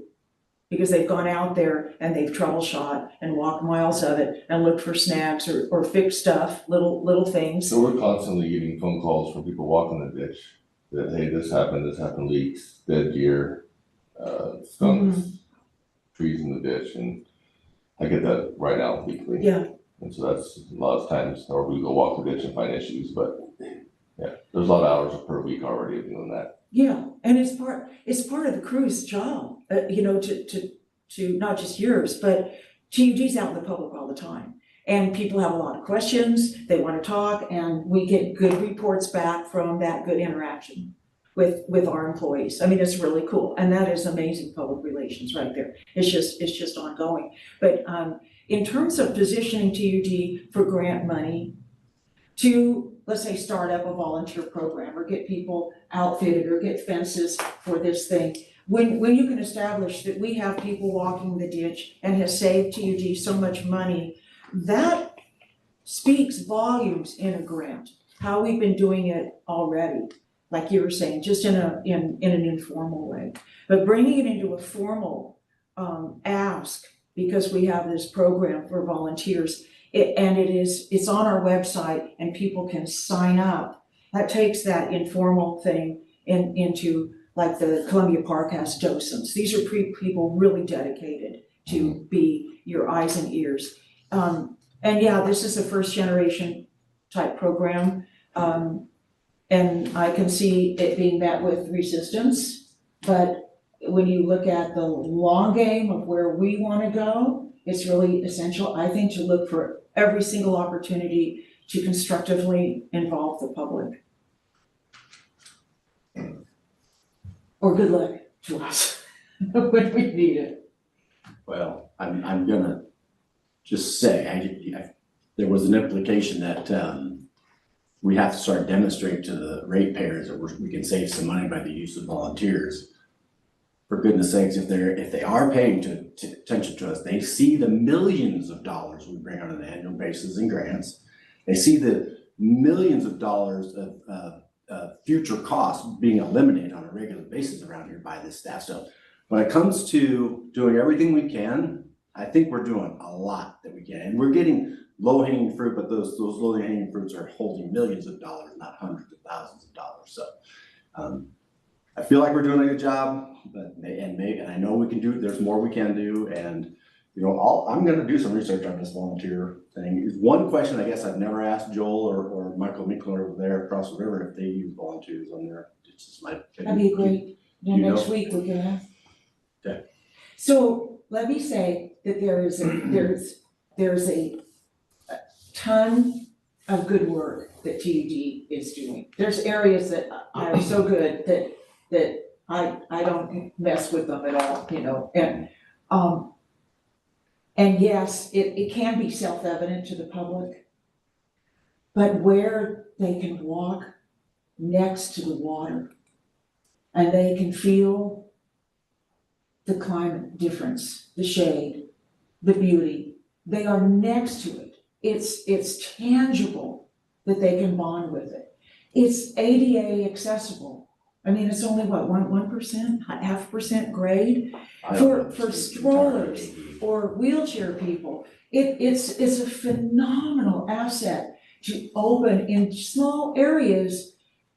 Yes, people are already walking it, but let's give it a live birth, so to speak, and say, we value this, for you to get connected with your water. That's what I would like to see, is that opportunity. I'm not saying you're not doing enough, I'm saying there's a whole area that I see where people can physically bond with their water that has opportunities too. Which is, it's just new to us, so we think it's just, you know, it's in the way. But I think for the long game, it's critical. But, you know, you've been out there with the kids. When I was out there and showed them that, this guy, the kids were just like, you know, showing them the the Forest Service thing that was pumping right out of it. And then we saw the firemen up there and they got it right there. It was just, they got the connection, the association right there. And that's just part of, they know we're doing a good job. They experienced it. That's what I'm saying. There's opportunity to do more. And I would be, it'd be great to get the Ellisons, but there's plenty of people out there that don't wanna do certain volunteer work, but would do this, especially people with limited mobility, you know, people that can walk the ditch system, and that would be better for the ditch too. So anyway, that if it could help improve the water quality, I think it would get TUD maybe out of the hot seat. We have volunteers that are looking for some of these things, and then we can get property permissions, because the water quality, they can we can just get stakeholder involvement in it for water quality improvement and fire danger. And that just opens up people's thinking, rather than having a fire truck sitting there and they can't get on somebody's property because, I mean, I have a neighbor that's like that right now, will not let you guys on, you know, you know, he's who he is, and There's a lot more of those too, as people start buying up here. A lot more people are buying up here, or less people are allowing us on the ditch. We have a right, because we have to get there, but people want people off of it. Well, And sometimes threatening for sure, your well-being, I won't say. well, you know, there's, we can go along with that until we're burning up, and then you know, I think that just getting proactive and getting folks used to people patrolling for fuel, for vegetation, if they see the benefit for their own property, then I think that we can get stakeholder. I don't know how else to do it except public education, because I just think it'd be another feather in our cap. I'm not talking about taking other feathers off and saying add more. So anyway, Ron, I would like to say, you know, I'm not monopolizing the discussion, I realize that, but maybe let's just open it up about how we could get more people on the ditch, or how we could start educating people on the ditch, how we can open up the ditch to manage it for all the various values it has. Yeah, I think you have to come with the legality part of that and see what that entails. You mean with the property owner? Property owner, our coverage, if they're doing it for us, are we responsible Mm-hmm. for them? If they spread ankle, does it come on our workman's comp, that kind of stuff? Yes. Unless they sign an indemnification. Yeah. those answers, I don't have the. Yeah. I don't have those answers. 2009, became law that all volunteers are covered under the agency's workers' compensation without exception. So what do you guys do when you have school groups on the ditch? Do they notify you, and do they have, how does that work? What? School, we don't No. have school groups on the ditch. Yeah, you do. On our Well, ditch. it may not be on our ditch. Yes, right, cause that looks like the main canal to me. Yeah, it's up at Cedar Ridge. Yeah. Yeah. So, well, then I guess we'll just wait for that addition, if that happens, cross that bridge. But I just see that it's to our benefit to be proactive on that. And start getting people engaged in, hey, we're gonna need to come up here anyway if your place is burning. And, you know, some vehicle's probably gonna get in there, it's gonna need to draw out of the ditch. Just start talking it up with the property owners, but, I'm just looking at ways to offset those costs, that's all. And I've given some of my suggestions for volunteers. And yeah, there's liability, but you just take care of that, you know. Property permissions, yeah, that's something that you do. So, you know, it's just sort of the course of kind of elevating the community involvement with the system. There is some red tape involved, but I think the payoff, it would be pretty amazing, especially if we show the community we're already doing it with our firewater crafting points. Maybe people would want to take a tour just based on those and know where they are. So I'm not hearing any ways to help offset the cost. Well, I once again, you know, everything that you said sounds good. My issue is that being a businessman, it's like, who's gonna do it? Where's the money coming from? And if there's a liability, how's that liability gonna get taken care of? So I'm not trying to throw a wet blanket on the deal, I'm just saying, there's a whole bunch of questions in order to make it work. Who's gonna do it? Well, that is, you know, starts with an intention and then devil's in the details. But if you remain incapacitated because of all the details before you take it apart and start managing each little component and then putting it all together, you know, it'll just cripple us if we don't take a look at it, because sometimes these things aren't a huge deal. Once you just make a couple of phone calls, hey, how did you do this? Hey, can we have a copy of that indemnification thing? You know, but we have to have an intention. And I would like to put more of the folks that are along it, that are irrigators, and look at some kind of policy changes that we can make to have more customers on this.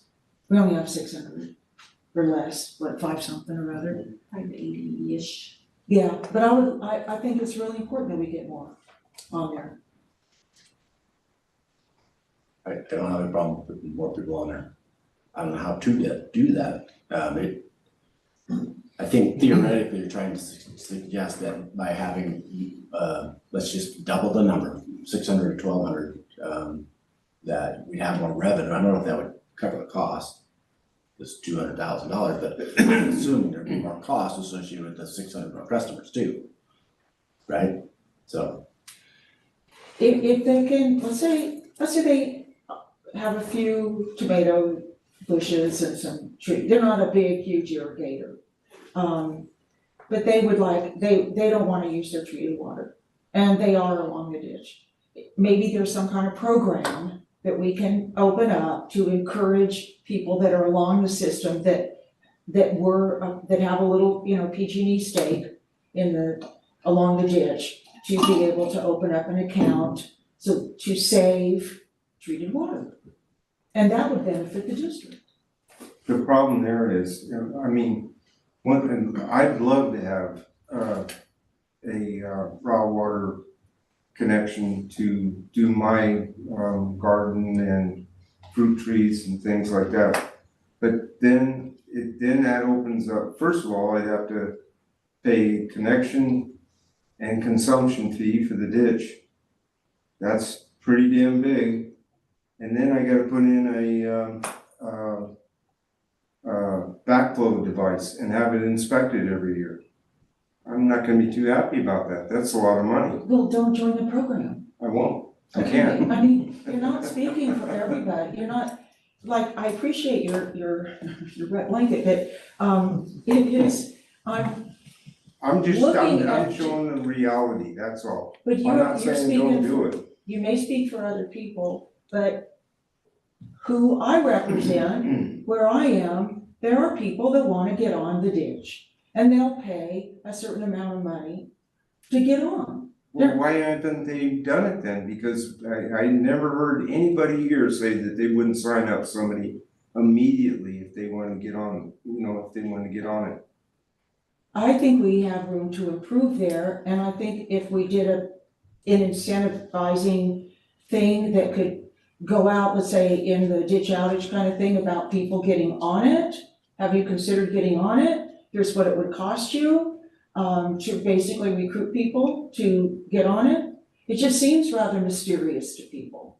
And maybe it's not, but that's some of the folks I've talked to. How do you do that? I have somebody now, she asked me, and I said, go to Antonio. He can work it out with you. Sounds good. Sounds like we got a new ditch customer. So it sounds like you're not into just putting out the fact that we would like to work with people along the ditch system to. I did not say that. I will not say that because I do not believe that. I'm just bringing up the reality of situations for normal people going to connect or whatever. If you've got a list of people, boy, I think you should be giving them to Don. And I'm sure Don will get it to the right people and get those people hooked up immediately. I'm not against it at all. I think it's great. My question is, how to be proactive to get people on the ditch that are right along the ditch in order to save water? How do we do that? Yes, there are people that will call Antonio, but is there something proactive that TUD could do? Either policy to encourage or incentivize people to get off treated water. They're gonna keep their area greener, we're all gonna benefit in this county. I don't have, if you're asking me, I don't have that answer, because I don't work here, I don't know what all the parameters are. So I'm saying, yeah, sounds great. Whatever it takes, I guess. Well, do you have Dumb any question, do you ideas? have any idea, one of you, how many of those stakes are out there that don't currently have a customer on them? You know what I'm talking about, those little pigeon stakes? It's not very, I mean, I feel like that we've only had at our max 600 to 605 customers on the ditch. I'm sorry, my question was, of those stakes that are out there. That's what I'm saying. Oh, So what's our count, 5 to 80? 580, 583. 583, so we would have 20, 25 stakes. okay, I don't know why I was thinking there would be quite a bit more than that. Yeah, I thought there was more, and I'm just thinking back to Tim McCullough. Well, you asked this question a few years ago, and we did some research, and we can't find E1 PG had, there were much more than 600 customers, so. But aside from that, there are property owners that are ditch customer, that aren't ditch customers. Whether they wouldn't pass, I don't know, but let's just say they're along the system. Okay. And all they've heard is, oh, it's so expensive, I don't think I can buy in, or the policy changed. My thinking is, the more people along the system that are stakeholders in that system, I think it will help the water quality, because they're stakeholders. There's a different mentality than, it's just flowing through my property, I don't care. I don't even know it's a ditch, it looks like it's just a creek, it's always been a creek, and there's blackberries, and so the stakeholder of the participation, and this is our water, this is my water, I wanna make, and we develop policies along the system that say, regardless, here's your choice, if you'd like to get on board, then your responsibility, your right is to be a customer, but your responsibility is to take care of the water. And that we develop a comprehensive set of policies for this system. Because as it's standing now, more and more people are moving up, they're encroaching on it, they don't even know what it's about, they think it's a creek, they're really ignorant, and yet they have an opportunity to be a stakeholder in water quality and water irrigation and saving treatment water. And that's probably a public education thing, but I'm very interested in how we do that. How do we get the people that live along it engaged because of the benefit, not only to saving treated water, but in the benefit of having stakeholders, a stakeholder in their water quality? Is it a I think, Barb, we do have a pretty good percentage of people that live on the ditch on the downhill side that are hooked up. The people on the uphill side, though, it's a whole power thing, putting pumps in, and that's kind of where it ends a lot. Like, how do I get water? Well, you have to put the screen in, we have to pump it up, we have to bring power down there. Like, okay, I'm not gonna do that. Yeah. So half of your customers on the ditch that are on the uphill side that's rough for them to do. Yes. And then the other people on the downhill side, there is quite a bit of customers that are hooked up. I don't know how much more room we would have to expand. A lot of property, or large properties, of one customer, but he owns, 3 miles of ditch. So it's not like there's, sections of homes underneath them. So you're I mean, in your area, there's for sure more people, right, per 3 miles that have those sections of parts of the ditch, but it's not like that everywhere else. okay. So what you're saying is there's really not a big opportunity here to get more people on it. I think in some areas there is, but not a ton of areas. It's a lot of large parcels of land, and one person has the connection. So the next thing would be to develop some policies that because TUD owns the conveyance that goes over private property. But in some areas, that conveyance is really, really old. And I mean, it maybe not where our ditches currently are, but the first ones predated statehood, okay, when they were, just digging ditches out of Woods Creek or whatever, in 1848. But anyway, we have the right to convey. That's our right over property. Some way to educate all the property owners, whether they're a customer or not, to leave it in good water quality. They have a responsibility for water quality. And that is a California right for citizens. So we do have law that would back us to do that. And if there's not a need to get more people on it, then there certainly is a need to get the water quality to improve. Maybe not on every single ditch. Specifically water quality, which way? What do you mean when you say specifically water quality? Ditch quality, water quality, clarity, Clarity? sedimentation. Okay. Sparkling. Okay, I didn't think you meant like, weeds in the ditch and, sticks and stuff like that. Just clear open ditch. Yeah, that would be the same reason to have volunteers. Okay. It's a water quality thing, and for me personally, it would mean a lot because it used to be really beautiful. The water, it was really nice, and now it's not. And so I'm just looking at ways, not just for me, but for other people. But again, I'm looking at boxes to check. Will the property owner just say, oh, I didn't know that's what this is. Oh, this is historic. Oh, it's eligible in National Register. Oh, it helps with fire protection. Oh, it hydrates the landscape. Oh, it reduces climate. Oh, I didn't know that. Should I let people walk it so they can help with the clarity of the water and water quality and make sure that, no Drano's coming down here onto my property? Yeah, okay, that may sound good. Do I have that list of people that are volunteers and they have lanyards and blah, blah? Okay, yeah, that I might be into that. Oh, does that mean me keeping the water versus it being piped? Oh yeah, I'll let them on my property. So it just, you almost have to have a position of somebody that can just talk to the property owners in a two-man type team and just go, hey, this is what we And you would do like to have that out sign there up. in the ditches, and there's some great people like that you're talking about. But there are some people that are just like, nope.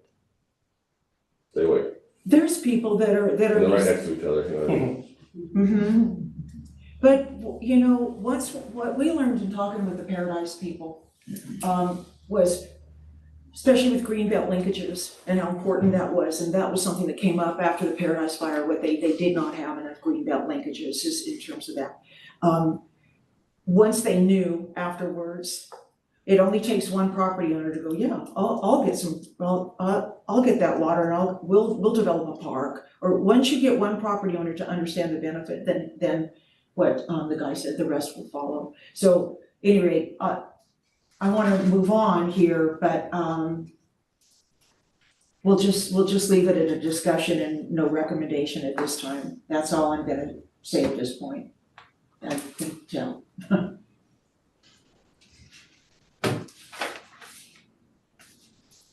Okay. Thank you. Yeah, thank you. Yeah.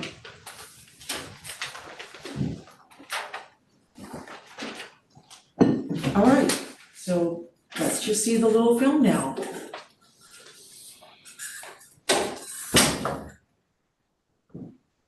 Maybe I'll just set this up really quickly, okay? All right, so this is Utica Power Water Authority, and they deal with stormwater damages like you guys, stormwater, just like we do. You guys have been coming in the winter and, you know, people are going, oh my God, they were here, all night long and this and that, and it's just incredible, the volume of water and how we have to manage it. And so the board appreciates that. We have an idea, but the public does not.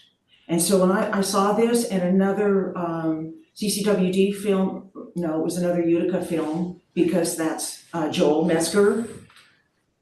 He did it on 3/4 Flume, and this was, where I saw this was at the Calaveras Wild and Scenic Film Festival. So this played to an audience that had no idea what goes on. So this is part, you know, a thank you so that people can see this, but I would love for TUD to put together something similar that you can see. This is a lot of in the dark cell phone type capture, but it made it even more dramatic.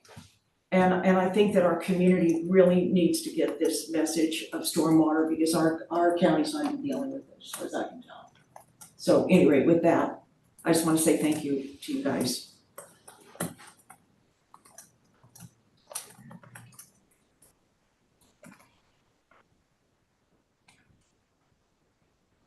There's no sound? Let me see here. Maybe there's no sound. No.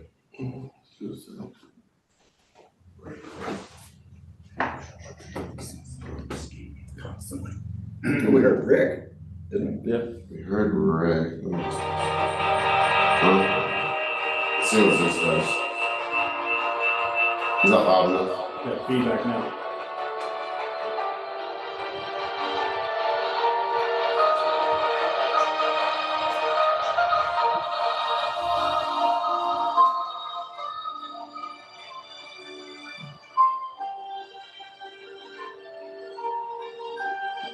That's probably a Hunter, Black Hole Hunter system.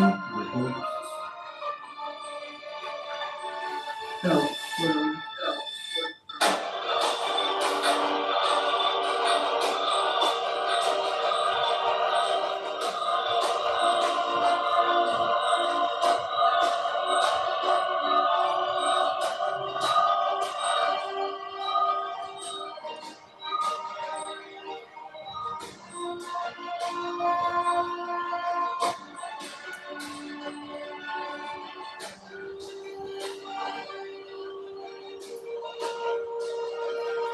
This was a big storm of New Year's, was that it? A couple of years ago?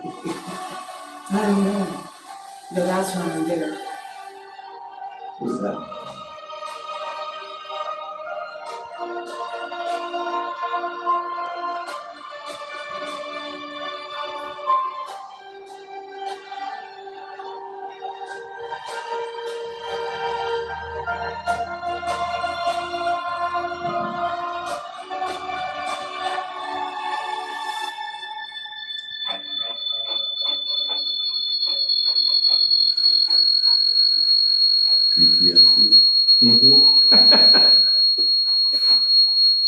next 3 months.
What do we get?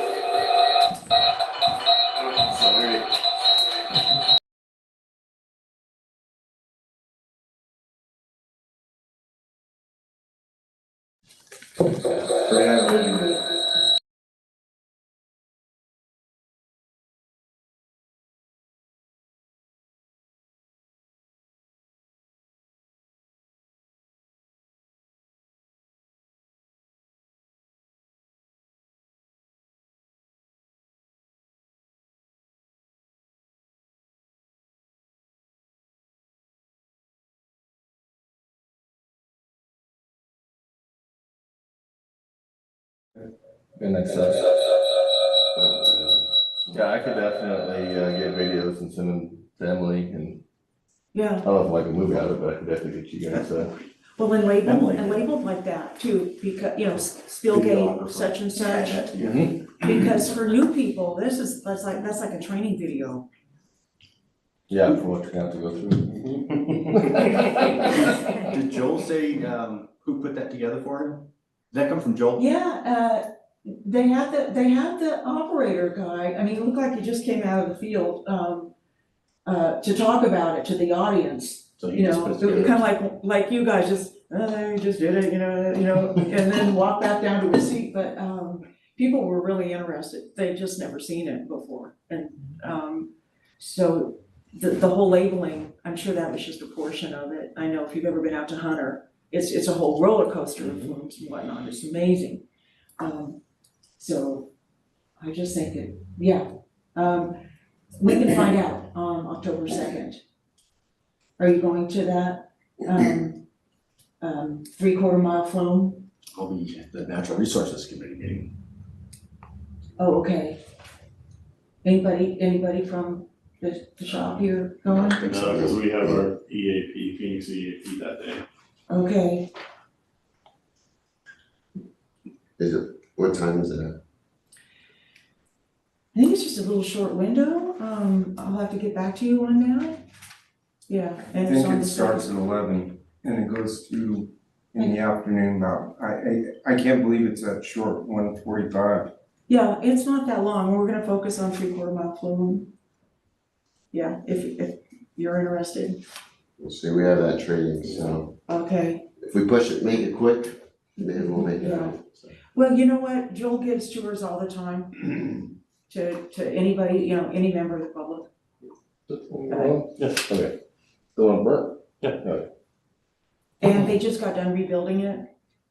And so, you know, all that is, everybody does it differently, I get that. And, but they're also on south facing slope, so they're more prone to burning because there's just south facing slope, it's warmer, hotter. And, so you could, it's really good to talk to them about their choices of rebuilding it, et cetera. Okay, all right, well, again, I think something like that, to our community would be so worth it. I think, your guys, if you put one together, it's gonna be far better because it's gonna, I mean, walking ice and snow down the ditch, those guys had it easy compared to you guys. Yeah, I might have enough on my phone right now, we could probably make some. Eric, you had a pretty dramatic video of 2018 at Phoenix Lake with the water rushing over the spillway. It was incredible, just. It would be something to, if we went for stormwater grants, that would be incredible to, hook up to that. Just to show this, whoever the grantee, Sierra Nevada Conservancy, this is what we deal with. Yeah. And, okay, Trying to find one, but it's fun seeing it. You showed me that one, the first night you sent me out in Phoenix. Mm-hmm. I'm like, oh. Are you sure? Yeah, you're good. You'll make it across.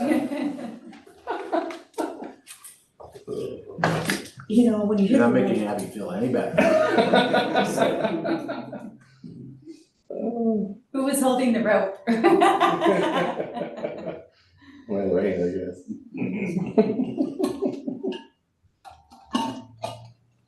I think it could be a really cool video. Because you have, just like fire adrenaline junkies out there. Yeah. They love it. Okay, all right. Kurt? All right, so obviously our ditch outage is coming up October 13th, and we have maintenance and projects ready to go. We did hire 8 temps, 2 of them have dropped out for various reasons, so we're down to 6 temps. I will tell you, I have, the snowstorms in March that happened in the lower system, in your area and all that. We got a lot of stuff cleaned out, but we have a lot of trail maintenance to do. So a lot of the work, we're gonna catch up with those 6 temps is all in those areas. Have you thought about the Natural Resources Department at the college? I have not. The on-hand, to partner with, I mean, they've even gone out on private property. Yeah, that's a lot of my issues right now, is I have a lot of people that are complaining about all the winds that came down and the trees that came down on their property, so we're coming back, trying to clear up as much as possible and helping those people out as much as possible too. Yeah, well, it would be amazing to give the college kids hands-on experience, their Natural Resources Department, especially in neighborhoods.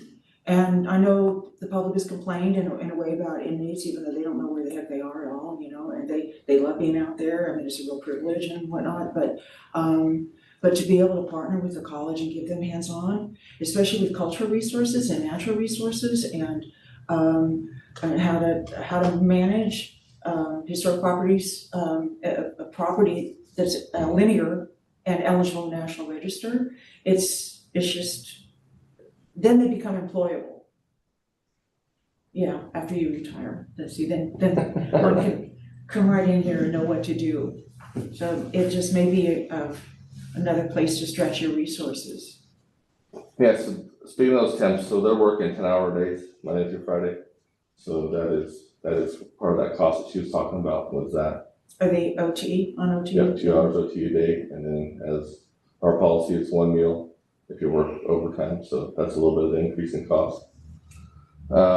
Small projects I have, Spill 12, speaking of the storm damage you just saw, Spill 12 on the Eureka is above Tuolumne. We're gonna put a cross gate on there, and we're gonna get that spill to spill all the water. Because what most people don't realize is when it rains, all the water collects in our ditch system, and they think it's our water. I got the ditch off, and I'm still getting phone calls that we're flooding out people. So there's a couple areas that we're gonna get, where we're squaring away to get water out into the canyon and off of Tuolumne, and one of those is Spill 12. And the small Spill 8, also in the Eureka, we're gonna get rebuilt. And then a little spill in Tuolumne, called Rosasco Spill, the roaches, it just leaks continuously. So we're gonna redo that and get it all squared away. And then what I brought to you guys today, you guys already approved this shoot that I did 2 years ago. The guy called you or emailed you, what, about 2 months ago? about the leak. Yes, So this is that fix. So I shot half of it last time. I obviously didn't have enough time during the last ditch outage to shoot all of it. So that is the rest of that shoot that you guys have already approved. so, can you explain what you mean by that, you shot? So this is the pipeline we put in. I bought these guys this, I think it was 2 years ago. So part of this area, we already shot Creek, and this was the leak. And this is the section. You guys have all this right here that I need just to finish. So it's from Gunite to Gunite right there. Okay, and, it's unlined in there? Yep. Okay, This is that leak that the guy was talking about on Leonard's Addition by the apartment.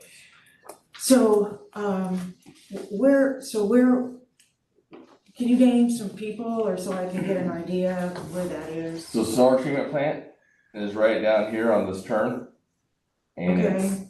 and this is, so go to the high school, Sonora High School, take a right. Right when the crosswalk is. Yeah, So, what he's trying to say, so Sonora High School's over here, yeah, and then Columbia Way is down here. yeah, That's what this picture's taken. Yeah, okay, so somebody's got a gate in here, right? it's way down. Oh, okay, all right, so we can walk to this. Yeah. We can see this. Yep. Okay, all right, and so the past gunite, how long ago was that done? Downstream was done 2 years ago. 2 years ago, Yeah, yes. Downstream was done 2 years ago.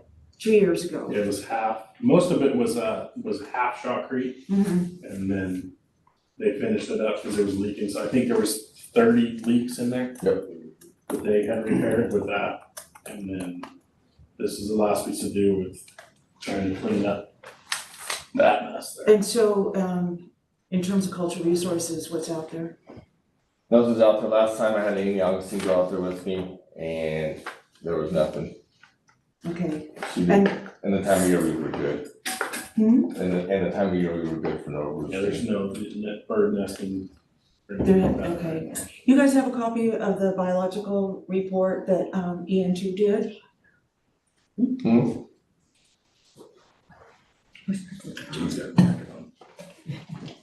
So I just wanted to bring it to your attention when you see what we're shooting, just so, you guys already approved this 2 years ago. I just haven't had a chance to go back and fix it. That was about a 200 gallon minute leak going down Hope Lane into this area. This is just, above this is just some of the water coming out. My recommendation is, it takes about two, if there's going to be, vegetation killed, it takes about 2 years. You start seeing it after 2 years. So the time to monitor is not like right away, like, oh, we didn't see anything, but we did this 2 years ago, but, it'll start showing out after that. And that, may be something to document. Okay. It's because you're changing the character of the cultural resource. Right. Okay. And then obviously we have a lot of areas throughout the whole ditch system that we have little leaks that we've marked. And we're waiting for the water to come off and then we'll fix those too. And then conversely, do you fix little ones even while the water's flowing, whenever you can? Yeah, we just did that 3 weeks ago. We shut down the ditch about half and then we went through and we fixed probably 20 leaks. Gunny sacks or what? Gunny sacks and rapid set and everything you can use. So that's, when they're doing places that have either shotcrete or half shotcrete, and they feel like they found a leak in that, they'll shut it down to do the rapid set or some concrete patches on that. If it's just the open channel, it's gonna be the gunny sacks, then it'll go to sidelines while the water's going. Yeah, And then if it's bad enough, like we've done past pipes, and so on to get it fixed. So yeah, it's all a variety of things, but most of the time the water's running. yeah, that's good. Yeah, so I'm hoping to get this leak fixed and done with forever. Cause it's been ongoing for over 2 years. That's a pretty good leak right there. And then I just wanted to show you guys on our CIP projects. So this is Miner Shack. That picture right there.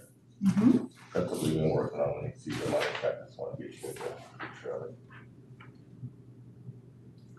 it. Is it vegetation management or This pipe is all gonna replacement? get replaced. Oh, that'll be, Well, okay. actually, I shouldn't say that. This is gonna stay as an overflow, there's gonna be another pipe next to it, that comes down there. This actually, this CMP is gonna go away. Right here, and this is gonna go back to open ditch, right in here. Okay, oh, good. And they'll be like, we're gonna build a plunge pool in here Uh-huh, to absorb, cause that's a pretty good drop uh-huh, for that there, but then, like I say, that pipe stays. It's gonna go in the plunge pool, and there'll be another pipe right next to okay. it. So that's not an optical, that's actually a drop. Oh, yeah. Oh, a huge Okay. drop. Yeah, All right, that's no fun to walk up. No, it's a rough one. And this right now is I'm gonna come back down. too small a pipe. are people walking this now? I mean, the trail looks pretty beat, looks pretty good. Kurt's staff walks. I walk. Oh, okay. Yeah, It's pretty vertical. I mean, you're climbing a couple times on with your hands. so tell me again where this is? It's on the Upper Columbia, what we call the miner shack, so, Oh, is that, okay, wasn't that a ditch tender's, shack? well, I don't know if that shack right there was, but we know there was one close to it, but we don't think it was that. Okay. We think that's, cause there's an old mine that's right there. We Uh-huh. think that was the house or the shack was for the mine. Oh, that's great to actually bring it, you know, it's a great opportunity to see what seeds get conveyed, you know, and then start repopulating, especially with the plunge pool, because you get those big leopard lilies that tend to come in, they just love that, whatever, that eddy thing, something like that. At least that's true up on Big Hill, that's a great spot Yeah. for those. How are you gonna get the pipe in there? Helicopter. Oh, boy. So Yeah. when you see that come on the claim summary, I'm gonna remind you that it's coming. So, where does this water go then? To what treatment plant or does it? Columbia. Columbia. Okay, so in terms of conveyance, does everybody pay for this? Will this show up on in other words, on the pie graph? Yeah, this is a capital improvement project. Okay, CMP project, yeah. and so it's prorated, so 600 people will pay that much worth and everybody else pays the rest. I don't know. All right. Yeah, it should be. Carolyn? 30% of the bill, right, is what we learned is gonna be paid by the well water users. 30%. So it doesn't go by customer, it goes by amount used. That's how that's. That's right. That's right. Yeah, I don't think that's really a fair metric. Can't come up with another one. Customer, by customer, you could. Well, can you imagine? Well, That's a lot of work. there, yeah, 600 people, those bills would be astronomical. What would be? So if you only were charging 600 customers, it would be huge. No, you would charge the 600, their percentage of the whole CIP. Yeah, so 5%, so so it'd be less than 5% of the bill then. And 40% of the water. You follow me? So it's the revenue, Carolyn's not here, but I think the revenue equals 5% of the overall revenue for water. Is paid by the raw water customers. Yeah, I see the metric that's being used. I understand. Okay, what? That's it. It's a lovely system. It's a wonderful system. We're blessed to have it, but it comes with an expense. It just is. It's not easy to maintain this 70 miles of smart conveyance system. And who did the clearing on this? We did. Okay. I had to hire a couple companies for one tree, but that was it was last year's time. Yeah, and then we did cultural and everything before we got in there and did it. Yeah, we met with BLM and Lots of people. Makes it a lot easier to fly in. That, not very good access there. Yeah. Well, makes you wonder, you see those big iron pipes, you wonder how the miners got it. Well, I know how they got it in, just. Any chance the plunge pool would be deep enough for a helicopter dip? No. Yeah. No, and because of the topography there, they'd have that, I would say 200-300 foot long line. Or the bucket. You know, like that on there. we This don't- way, Yeah. So, Vertical wall, Both ways, that way. vertical wall and then vertical down. never mind. But if the water's coming out down below and is now hitting daylight, you could do a hose lay out down here, I imagine. Which is by Vince, right? Down here. It goes back to the ditch. Lot of brush. What's gonna keep that drop from not blowing out the ditch? Is that gonna be all concrete where the water drops? In the flood pool? Yeah. Yeah. You'd have, Yeah, because we have to do a big head wall in here, yeah. Mm. you'd have and there's to a be. bunch of piers on they're holding the pipe up, Yeah. they get wrapped up, but then you have to make concrete flood. Yeah, you'd have to be. We can't So- take, because I mean, this doesn't do it justice, but that's probably 3 feet of trail at the most. It's very narrow up there. Yeah. That water's gonna come out of there like a, Yeah, we'll probably put a duck bill on it to try and slow it down, but that's, you guys get all the good jobs. It's a fuel break also, you know, Yeah. it's it's great. Thanks for the pictures. Yeah. And all. Yeah. Yeah. Looks like a good project to me. Do you want a recommendation on that, or you just already see, I mean? it's already approved. Okay, We're just then we're giving an good. update. We're consistent, okay. Okay, Thank you. thank you. All right, so the discussion regarding the historical properties management plan. And we had the review of this with the contractor evidently reviewed it for another 10 years, is the way I see it. According to the new one. 10-year updates. It was expired and then it got renewed. But one thing that I'd like to discuss is, I mean, there's little things, but I think that we have here, again, an opportunity to monitor the past work. We've been doing this now for 10 years. Go back and monitor the past work that was level 1, level 2. Take a look at that. Is that our, We currently do, we have to do that. If we're following the HPMP properly, anything we do, we have to monitor for 5 years, 5 to 7 years, depending on the type of the project. So that's currently ongoing. so you monitor for any change? Yep. And you monitor, and then if you see, if the character of it is changing, then what do you do? Then, so if it's a tree, then I believe we're supposed to plant, depending on the type of tree, 3 to 1. 3 to 1. So those guidelines are in the historic properties management plan? That is determined by whoever's doing the evaluation, that's based on the type of tree. But usually we end up doing just 3 to 1. Okay. Is what their recommendation is by the biologist, What? by the biologist. Oh, okay. Given the- Which, our EN21 or the Amy Augustine? If it's Amy or whoever else we contract with, we go based off their recommendations. And then when we do that, it starts the period all over again. So then you monitor them for another 5 to 7.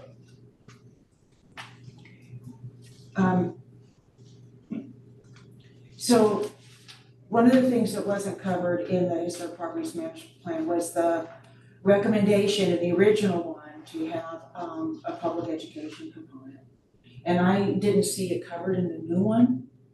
You know, like, when are we gonna implement something? When are we're gonna go after a grant for, let's say, youth access to their natural and cultural resources, which there was a lot of money in that pot last year, to make these opportunities available. Interpretive signs, where does water come from, or, you know, like the one in Columbia on the importance of water, and for right downtown, there's you know, the importance of water for getting the gold.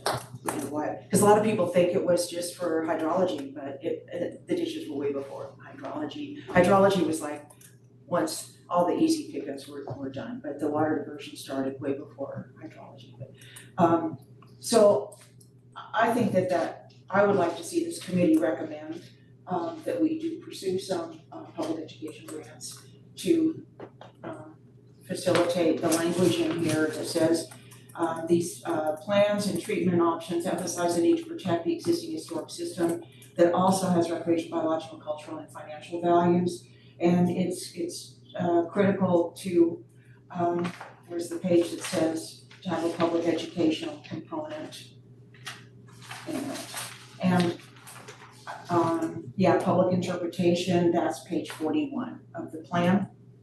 So it says it's part of it and that there's opportunities to do that, along the system. And, that it would be a way that we would realize this historic properties management plan. So we haven't done that, and I think it'd be important to actually implement something like this. Be good somewhere.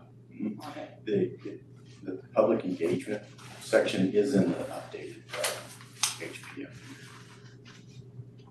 And I agree, and well, one, that to my knowledge, we haven't done anything like that to date.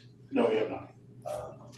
And two, there are some opportunities to have some public engagement interpretive signs placed. I'm not sure who the resident expert is on the history of a particular section of ditch, but I'm sure we can cobble together some deed information. It's all there in the documents, in the evaluation documents. Yeah, it's kind of neat. And so under revise and update the historic properties management plan, page 42, I think that the monitoring, that there needs to be a monitoring section. I mean, if I was gonna revise this plan to make it current, I would document what you guys do. So that people like me go, aren't you doing this, And you go, yeah, we are. And I think it says that you have forms that you turn in. Yeah. And so I think that that's really important to I mean, I do it with photos and I can see the changes over time. Right. Which are really important as well. But again, when we wanna look for restoration dollars, it says, hey, it's not enough that we monitor this and but that we actually go after places that we actually wanna restore. So that if there's visible rock work that God has covered, and there's a way that we can maintain the integrity of the ditch and prevent leaks in some other way, that we can actually uncover and restore that part for the values that it gives us. And basically as a mitigation and offset for places that we have to pipe or do something to that we don't have any control over. So we're maintaining a balance of the criteria that make it eligible. And with that, so the Solano people, I feel that the board should have been given an opportunity to make this more of a usable document. Like it's usable, but I can see real improvements to cover you guys in your job that you're doing and make it I think a better plan. Okay. And I don't know, you guys had training with Solano? We did have training with Solano to go over plan and what to look for and what to try to prevent from happening kind of stuff. So Yeah, and I think it would be important to, again, I think that's where volunteers can be of help too. Because just in the time that we've been managing the system, there's areas that had visible rock walls for 170 years. You can't see them.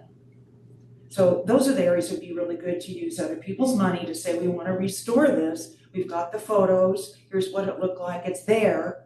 It's just that its character has been changed.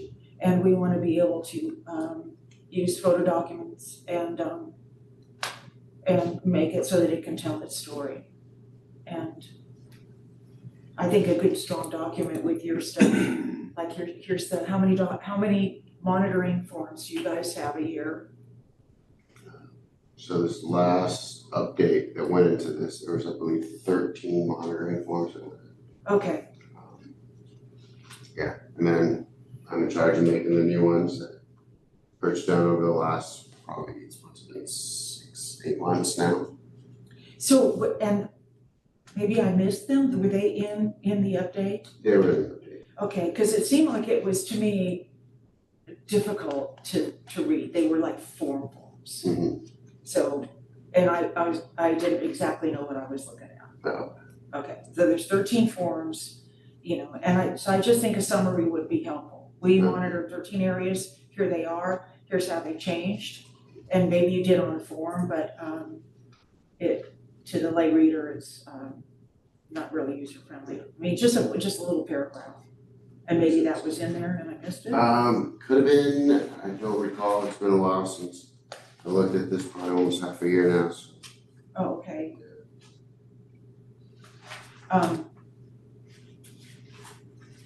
So Ron, I would like us to recommend out of this committee that we recommend pursuing is, you know, I'm just thinking out loud, that we contract with somebody like Rick Lind. I don't know the Solanos, but I do know Rick Lind, and I know he pulls in local culture resource specialists, maybe it's Charlotte Francis who did this, or Judith Mormon, and that we identify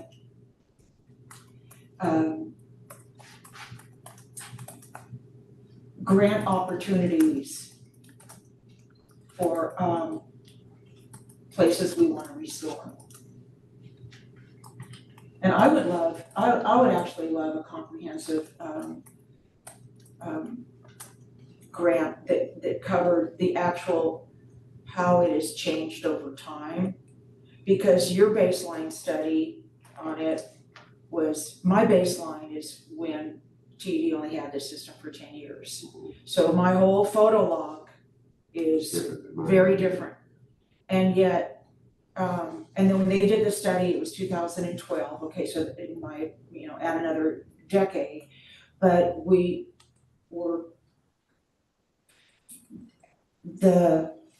I think it's important that we not get in the habit of just looking at it over time as an acceptable level of loss. Because the cumulative effects are what, in my mind, need to be studied. And if we don't take a look at, oh my gosh, this was all visible, who thought this was a good idea? I mean, look at what we lost, and we didn't even know we lost it. Perhaps those are really good areas that to be recommended to restore back to fixing the leaks, you know, hiding the gunite or lining it or something, and then showcasing its assets, which would be its cultural stuff. And then the other part of all of this, in terms of a grant, would be to, the Solano has recommendations. Okay, if I can find them. Additional recommendations. And they talk about looking at the federal protocols for BLM, which I think would be really critical if we do acquire the PG&E system. So I have for your reference.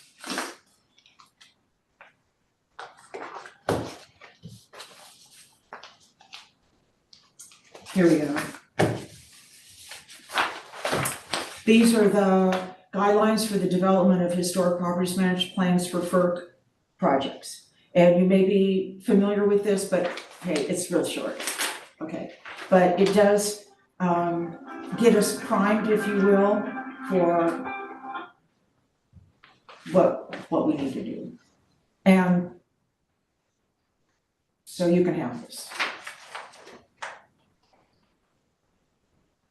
Okay, and again, it says assisting the licenses in preparing a comprehensive HPMP to protect culture or historic properties and integrating it with other management plans at the project, recreation plans, wildlife management plans, and operating plans. It sounds like you guys do that, okay? And I just think in layman's terms, that would be great to say. I know there's forms and I've dealt with forms. I even had to fill out a federal form knowing nothing happens. I mean, you have to document when nothing happens, but at any rate, I'll give this to you because that's the federal level that, and then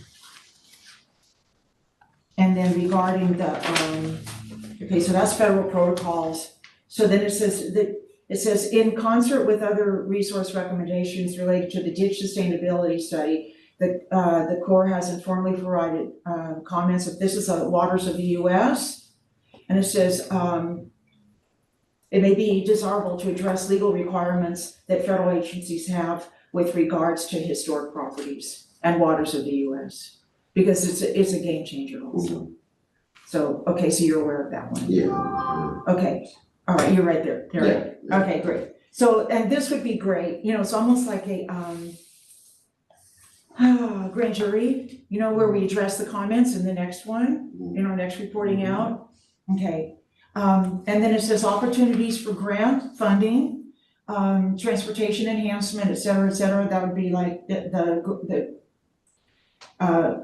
green belts. I mean, there's just Sierra Nevada Conservancy had a lot. Opportunities for obtaining easements for the ditch alignments may become available as more land is subdivided or developed, but there's also more opportunities just with the property owners. This action should be pursued with Tuolumne County Community Resources Agency and with private landowners. And to me, this opportunity for grant funding gets back to really developing, I think, a comprehensive baseline for you and the people that follow you. Whether it's older photos like I have, that those, if you go back to those certain photo points and you took a photo, you will see that those elements that made it eligible in National Register are really not there. You can't find them. And even the ecology is gone. And so I don't want us to spend time and our money on it. I'd like to get a grant to say, here is what we would like to restore. And here's a baseline that we would like to do so that we can have something to compare it to.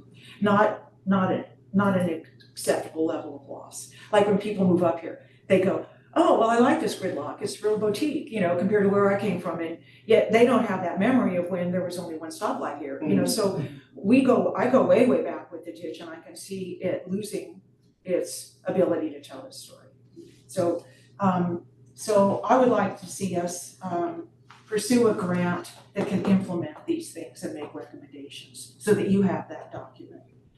Would it be possible, like you mentioned these photos, do you have a way you can offload those to us? So we can The photos? do a contract for the two? Yeah. You brought the 35? Oh, man, I knew that's where we were going. Okay, so this is just part of it. Yeah. But it has the place where it's located. Okay, it's not perfect, but this is 2002. So this is just, you know, funky, but yet here it is, documentation. And a lot of this you cannot find anymore. Like the little flume off of the college that Jerry White had knocked it down. And you guys put it back in the yeah. That would have been amazing to actually keep them both, you know, for public demonstration. I mean, if we're got our thinking cap on, it would be an interpretive opportunity. Because you have an ADA accessible thing, you got some people have never seen a flume, you got a little baby flume right there, and that would have been something that had we been there in our thinking, it would have just been a no-brainer. Okay, I don't think these ferns, I mean, they're just huge ferns. I don't know if they're there anymore, but okay, here you go, game on, huh? Okay. And I have a ton. I have, good, and so photo, here it is, we're in good shape, photo documenting this thing would be an amazing grant. So this is kind of what I have on that, and then I have boxes of photos that could probably be, but it would, again, I think it would be great to, if you want to take a look at this or not. I'd take hours looking at that, but If you would leave it behind for us, that'd be okay if you're willing to do so. Well, okay, Photos, but. but I think that's- again, it's an opportunity Yeah. to solidify what you need to do and give you a really strong baseline and get a grant to do it. And that could identify interpretive areas and put that together.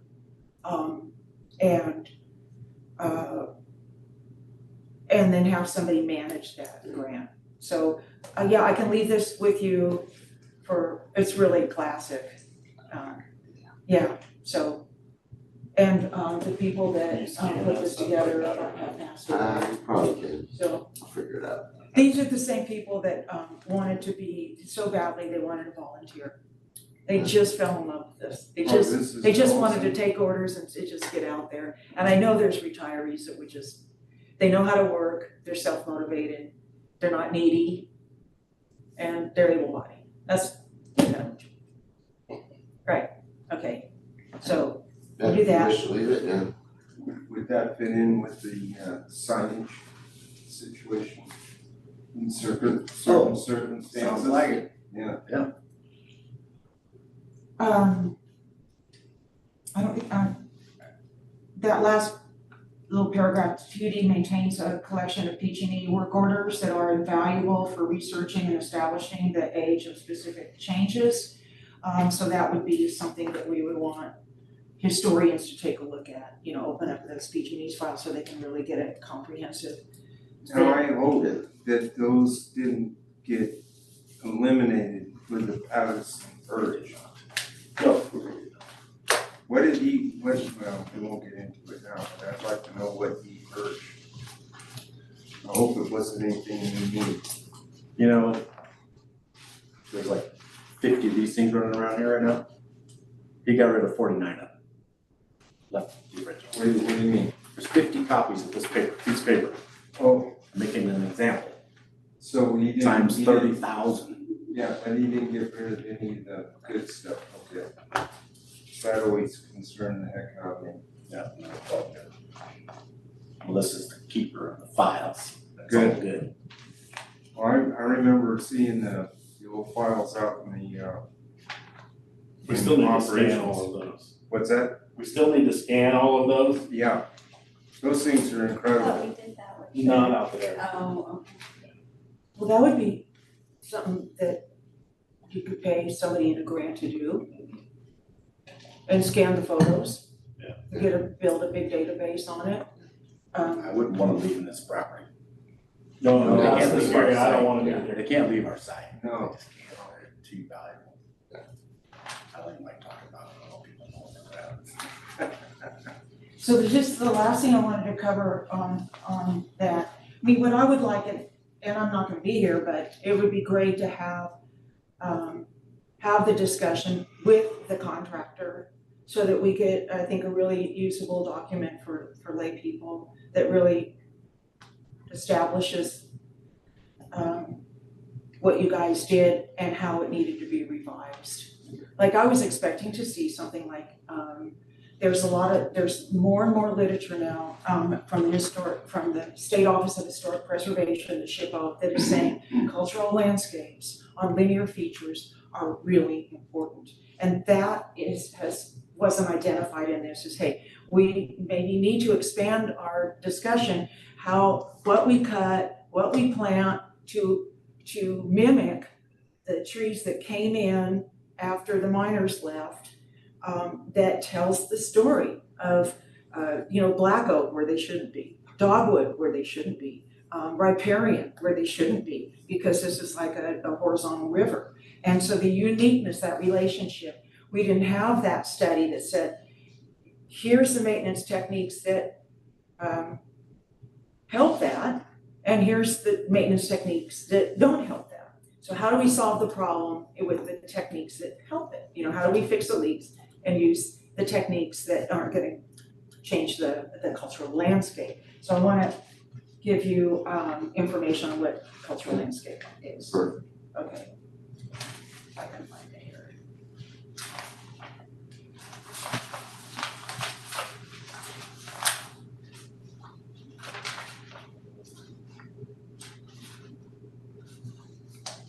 Here it is.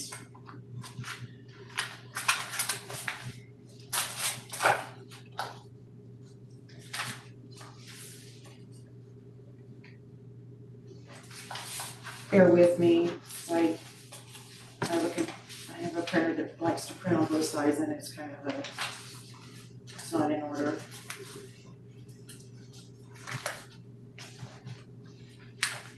Okay.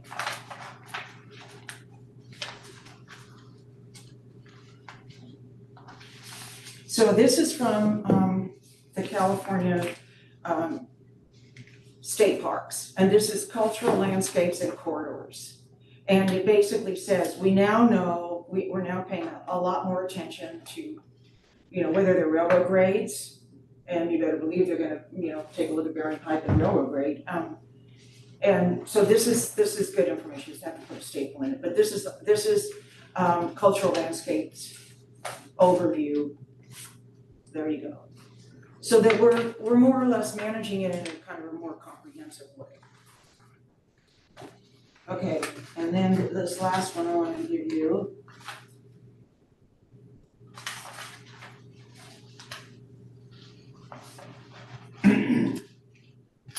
This is out of the Secretary of Interior standards and I apologize because the printer wanted to print one upside down and et cetera, but I can give you a good clean copy. And it actually talks about what is an historic properties management plan, like what is it supposed to do? And so I think when I looked at the Solano report, I didn't see like, oh, well, okay, what did you do? And what did you do 3 or 4 years ago? What do you need to adapt? What's not working? How do we change? Is there anything we need to change in the levels, 1, 2, or 3? If not, say, no change, we're doing fine. If we need to adjust and do adaptive management, then we have a paragraph that goes, this is what we need to adapt. Have we done our interpretive thing? No, not yet. We're going to write a grant. And, that was what I was looking for. Like status on where it's at. Yeah, well, and yeah, so we could, like, how's my driving, we can see what we need to adapt. And I didn't see, I know gunite kills, and I didn't see it, and I know it covers rock walls, and I didn't see any language that said, we have learned here, and we're going to get some grants to restore this, but we wanna make sure those leaks don't come back either, and we're gonna contract that out to somebody that can do it, and then we're gonna monitor that and see how it's working. And we're gonna plant these trees here because we know those were culturally significant. Like in the park, I'm on the tree, we can only plant certain trees that tell that story. So it's just a different level of so that the resource just doesn't just lose its eligibility and you can't figure out which pinprick killed it. That was the question that I wanted to bring up when you brought it up earlier about 3 for 1. So if you have to take out a tree, then you have to put in 3. Depending on the species, sure. But how does that fit in with what she's talking about? That would be not under a cultural thing, that's what do you wanna call it? A biological study. So if we go do shotcrete, let's say, and we kill trees, Yeah, then we have to replant what we killed. okay. That's how it all fits in, it's like the rock wall. So is it same though? That is the same thing, Same tree? same type Same. of tree, yes. Same for same. Okay, That's interesting. because then it does fit into what Barb was talking about, because if that Culturally. tree shouldn't really belong there because it's the wrong elevation, but it's growing there, then you're putting back what exists. Okay. Yeah, So that's like, what you bring up the rock wall stuff, and obviously we changed policies, right, and procedures, so we don't cover it anymore. yeah, and that needs to be documented. Right, so that's when we bring in a Charlotte or an Amy before we do this work, and they look at everything in there, and then you flag this, you cover this, Mhm. you shoot around it, so on and so forth. Yeah.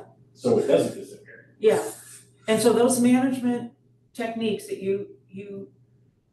even the tweaking of the whole gunite section, you can weave that language in and go, we did this, we no longer do this, and here's why. And we've had good results, and what we're monitoring now with our new technique seems to be holding, like the half gunite up my place. wow, it's keeping everything alive, barely. You know, the whole thing has changed, of course, you know, as you keep walking, but still, that was a good management decision up there, I think. So, but I wanna take the burden, you know, we kind of talk about loading you guys on with volunteers or doing a film on water response, you know, stormwater response. But honestly, you know, when you look at so many public agencies, and you guys really know this too, you're just real versatile, you become more versatile as time goes on. And then you kind of discover, like the guy that Kelly, you know, that did the was it a PowerPoint for CCWD? Yes. I think he just found sort of this whole new calling. He was, I don't know, something else for a long, long time. Yeah, his water to regulatory to, Yeah, I guess, PR, something like that. So this- Something like that. yeah, I think it opens up, especially for folks that wanna look at, wow, how do we just tell this story? How's the best way to tell this story? How's the best way to then write what we did down and then get money for that because we've demonstrated a need. It's kind of like a formula, you know, it's, okay, so now I'm gonna load you up with something else. This is the California Determining the Significant Impacts of Cultural Resources. The reason I'm giving you this is because this is, these are all the elements that make something eligible in the National Register. And it's an aggregate of little things, workmanship, just visual display, one of a kind. And so when you see that it's actually an aggregate of it, then it's what they base their evaluation on. And I noticed a couple of things I noticed in the report, that there's kind of no room for that kind of discovery. Now there's inadvertent discovery for like Native American burial, okay? And by the way, the Tuolumne Band was not contacted. They were left off that list. Okay, so yeah, that was kind of, yeah. Any rate. When they did the update, Yeah, because we sent it out to multiple agencies. Yeah, Which band was it? Paiute, you sent it, Chumash, Paiute, Yokuts, you sent it, but I guess, I I saw an didn't see- email I saw that told me, was it? yeah, I'm pretty sure it was on there. Local, for sure. Yeah. Especially our two locals. Yeah. I only saw one local. I saw Lloyd. Lloyd had been contacted on the list. And I it was feel like there lis- was, they were contacted, but nobody contacted return from going that new one. Just something, you know, I'll let check into it. usually it's no big deal, but if it was Native American, it might have been a big deal. Yeah. But you know, this may not have been a big deal. But it was the list that was generated to Solano from the Heritage Commission from Sacramento. And so they did the right thing. They are the contractor, they contacted Sacramento, they said, give us a list of everybody so we can contact them. And they gave them the list, and when I saw that list, it didn't have the Tuolumne Band. So maybe you guys caught that, but when I saw it coming back from the Heritage Commission, Native American Heritage Commission, I didn't see the Tuolumne Band on it. She said she represented both, remember? Yeah, and I believe that they were like, well, we don't have any property really on the ditch. Yeah, So she they said thought that's what, the lady talking about she was gonna represent both tribes. yes, Cynthia. Yeah.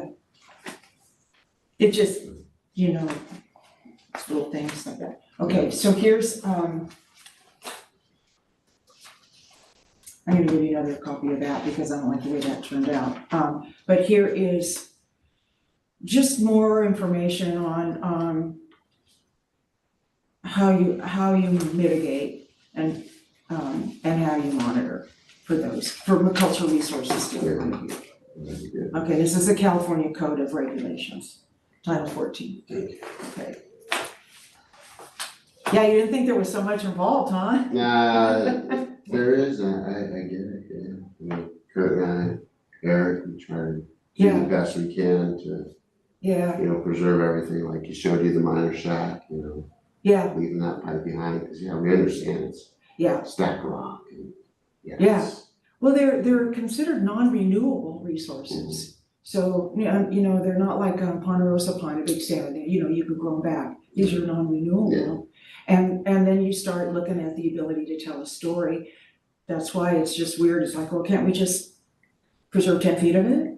And it's like, there's something that about scale. Yeah. So anyway, you know, it'll be all a moot point, you know, maybe in subsequent ditch committees, but I think that there's a really good opportunity to kick this around to get a grant that can do a really comprehensive cultural resource baseline study. We've got the history, it's great. Charlotte did a great job on that. And but the photo documentation so that we can look at those photo points through time, I think would be really valuable. And then scan those things too. Yeah. When I go down, there's an archive called San Bruno National Archives. They're the national for the nation in San Bruno. And that's where I go to look at microfiche, all the Bureau of Indian Affairs interviews with the Miwok at the turn of the last century, the early old timers, and their BIA whole thing, their enrollment, their native name, their parents, it's all, so I just think whoever put those on film so that I can scroll through them, and I gave all that to them. You know, I was able to flash drive it and give it to Lloyd. So it's really, this data is really valuable. Yeah. Okay. So I will wait on, I'll give you this other document when I don't know, this is what is an HPMP and what it's supposed to do. Because I think it could be a little more documented. Right. Yeah. And I can write some ideas down. Perfect, yeah. You want to Okay. just shoot me an email? Yeah, okay. And but I would like to recommend that we implement that Yeah, that component of the plan in some way. And I can maybe write down some things to go after. The telling of the story, the public education piece. Yeah. That they recommend. Okay. I don't know whether it would be possible or not, but it might be interesting if I don't even know if the fellow is still available, but that PG&E ditch tender,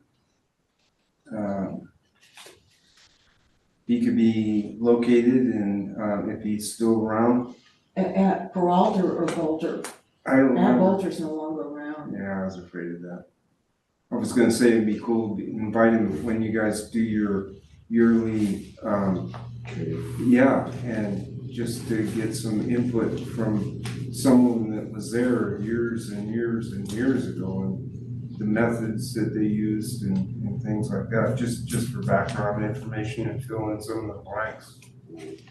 Well, something I found interesting is they had a different management strategy. And they were able to keep it an open earthen berm for 160 years. So how did they do that, you know? And so it seemed like TUD inherited a fairly stable landscape, but that they also had two supervisors, Billy Marr and Cisco May, that were adamant about protecting the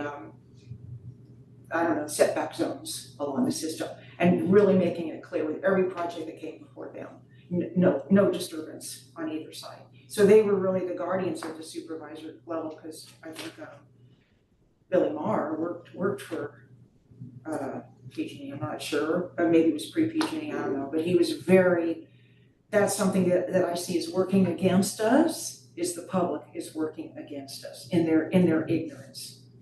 And it costs money. That costs money. Yeah. Okay, well. So we're gonna recommend. Yeah. Okay, Let's so get that. Melissa, we're gonna recommend that we follow up and implement the public interpretation component of this.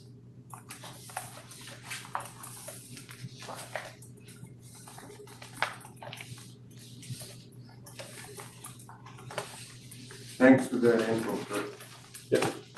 Yeah, Pictures are good for Johnny's selecting. Amy, Let me know when you can end the live feed to the meeting.